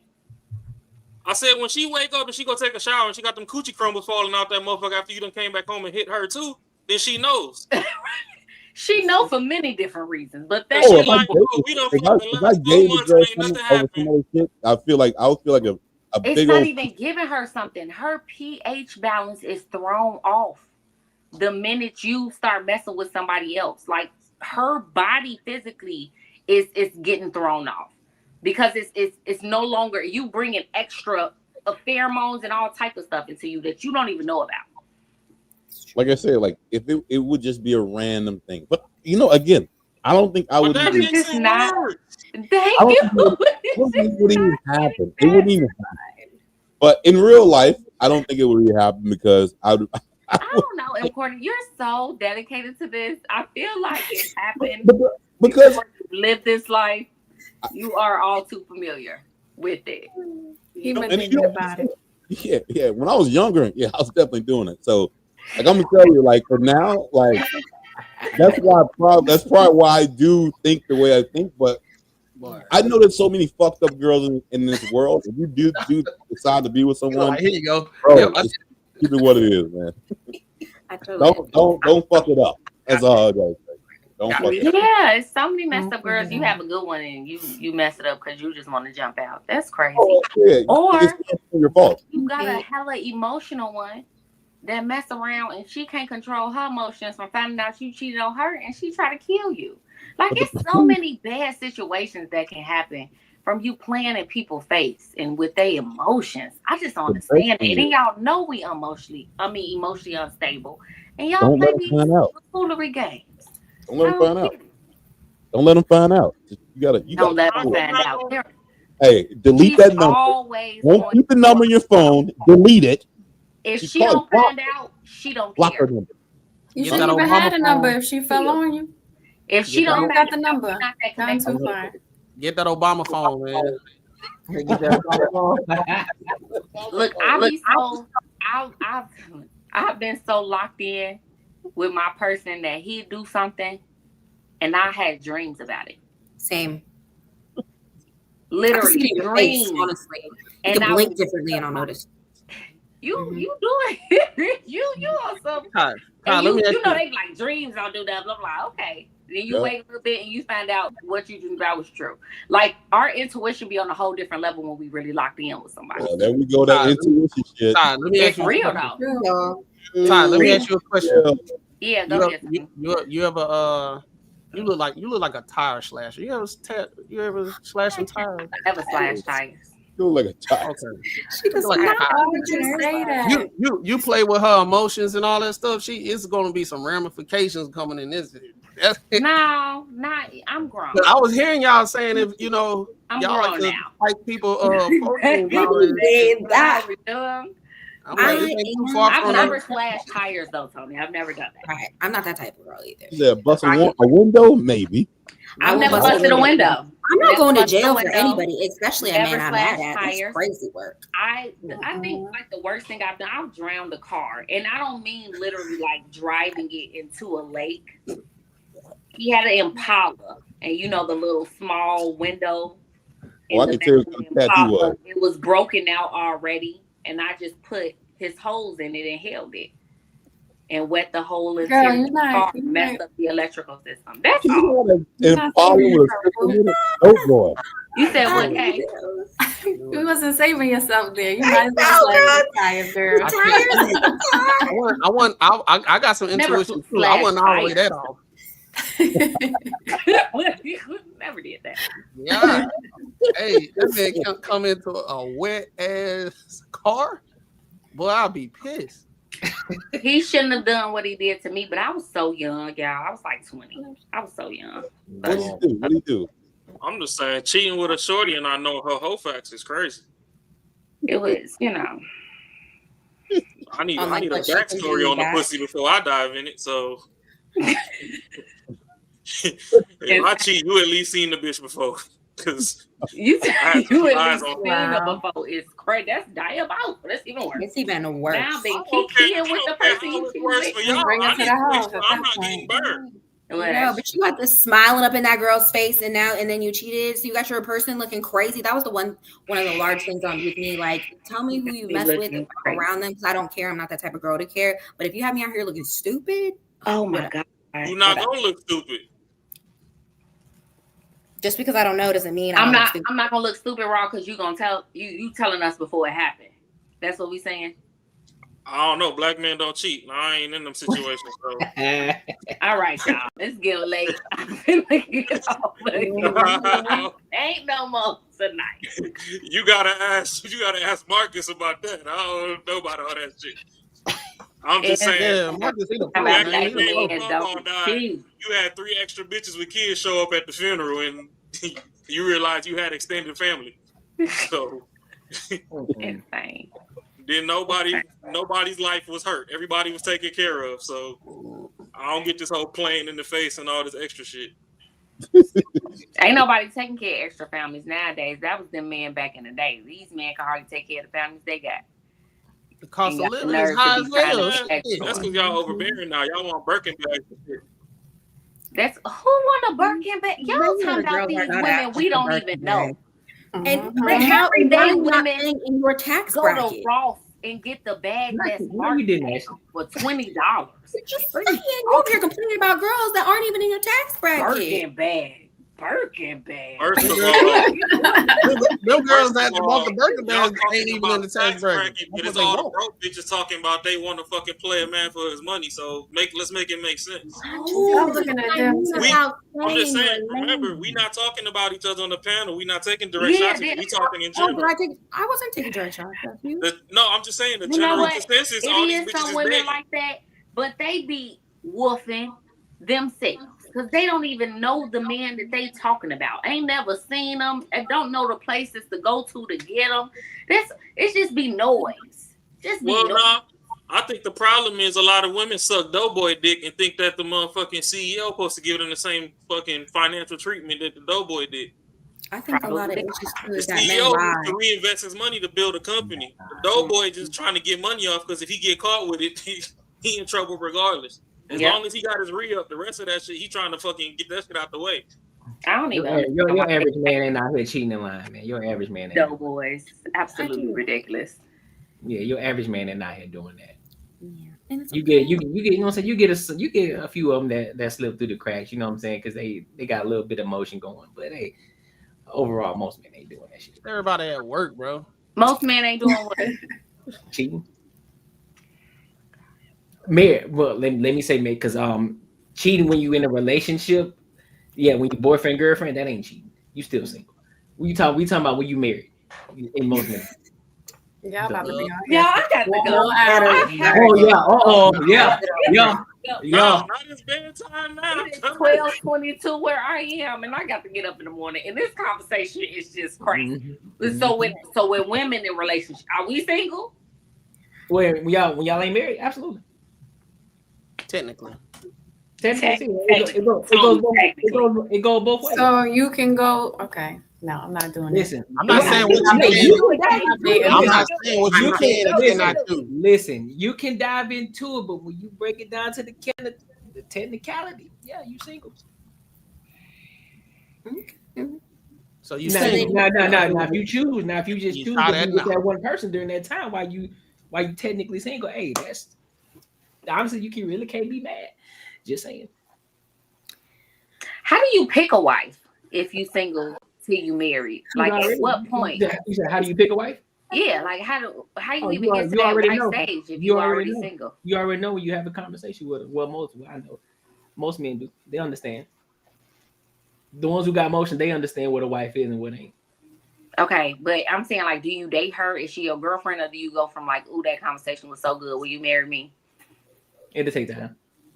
So you just open time. So you have to be a boyfriend, right? During that time.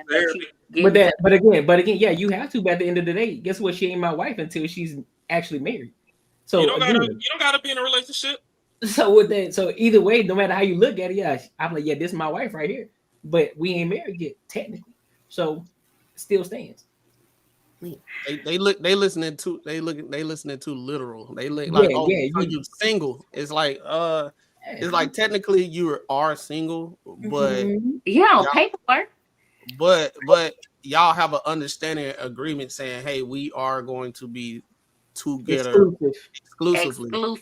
However, you're still single. You're still single, but y'all have a so you can still go doing whatever you want to do. Listen, y'all do it. But if you do that, we're not getting married. Y'all do no. you do with that information, what you will. Just y'all looking at the situation. We're not saying you're single, so go out and do whatever you want to do. Like I said, you have that agreement, but technically y'all are single. But if y'all got an agreement, then that's the agreement y'all got. Y'all saying we just doing this until marriage. That's what it is. But we're not saying, oh well, just because you're technically single, the expectation you have based off the agreement that you had, oh, you can just go fuck off because now you done messed up the agreement. Okay. That's what Clem said. That's what Macaroni said. I know. I'm looking at I'm on Macaroni's side. He's the only one making sense. And Ron, it makes sense. Throughout this. These Courtneys, baby, these Courtneys. Listen. Is cutting up tonight. I don't. What you mean? I'm just speaking the fact. I'm just calling what's a fact. And it works. It sounds good.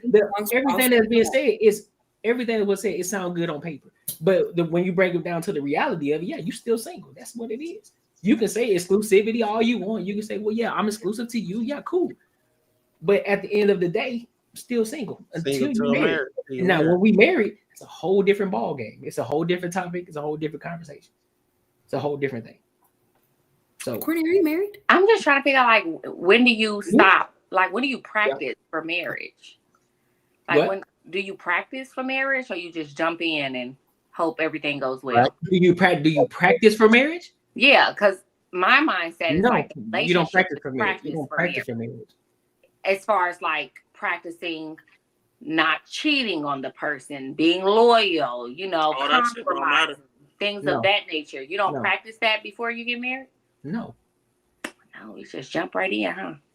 You don't jump right in. You learn as you go when you're dating other people, what you want and what you don't want. You learn things about yourself. You don't practice. You're not necessarily practicing in that sense, or intent. Put it like this: you're not consciously practicing.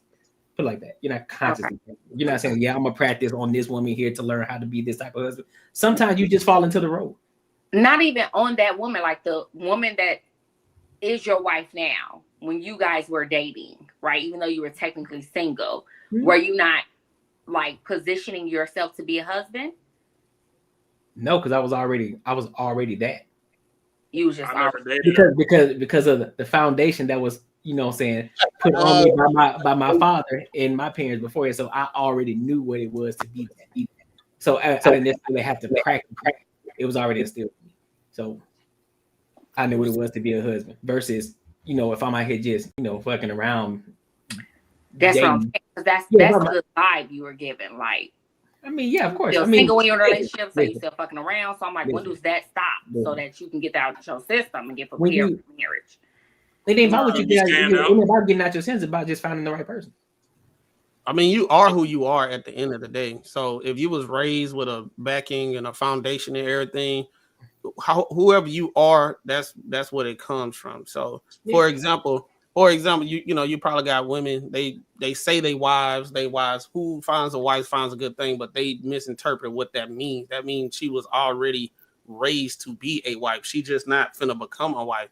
You got some women that say, well, I'm not gonna wash his clothes or cook for him or nothing. I ain't doing none of that stuff until we get married. And then when they get married, they still don't do it because they never practiced it. I mean, they never was raised to do it. They don't have the proclivity to even do it. They're not domestic at all. They be having weaves everywhere on the couch and shit, and don't know how to cook and don't know how to do anything. But if you was raised in a household and you look at shit in a way that, hey, this is just how marriage is and this is just how it is, you don't look at cleaning like it's like a bad or a chore for somebody. It's just something that needs to be done and taken care of in the household, and vice versa with men duties and all that type of stuff. But yeah, it's like you already have it. You already possess the qualities of a husband or wife. Should. But you got a lot of people out here, they never seen it, never saw it, never experienced it, and they telling everybody how they should navigate through relationships. I never really seen it. I ain't got no problem. It's just there are exceptions. See, the problem is you're an exception, bro. You're an exception, bro.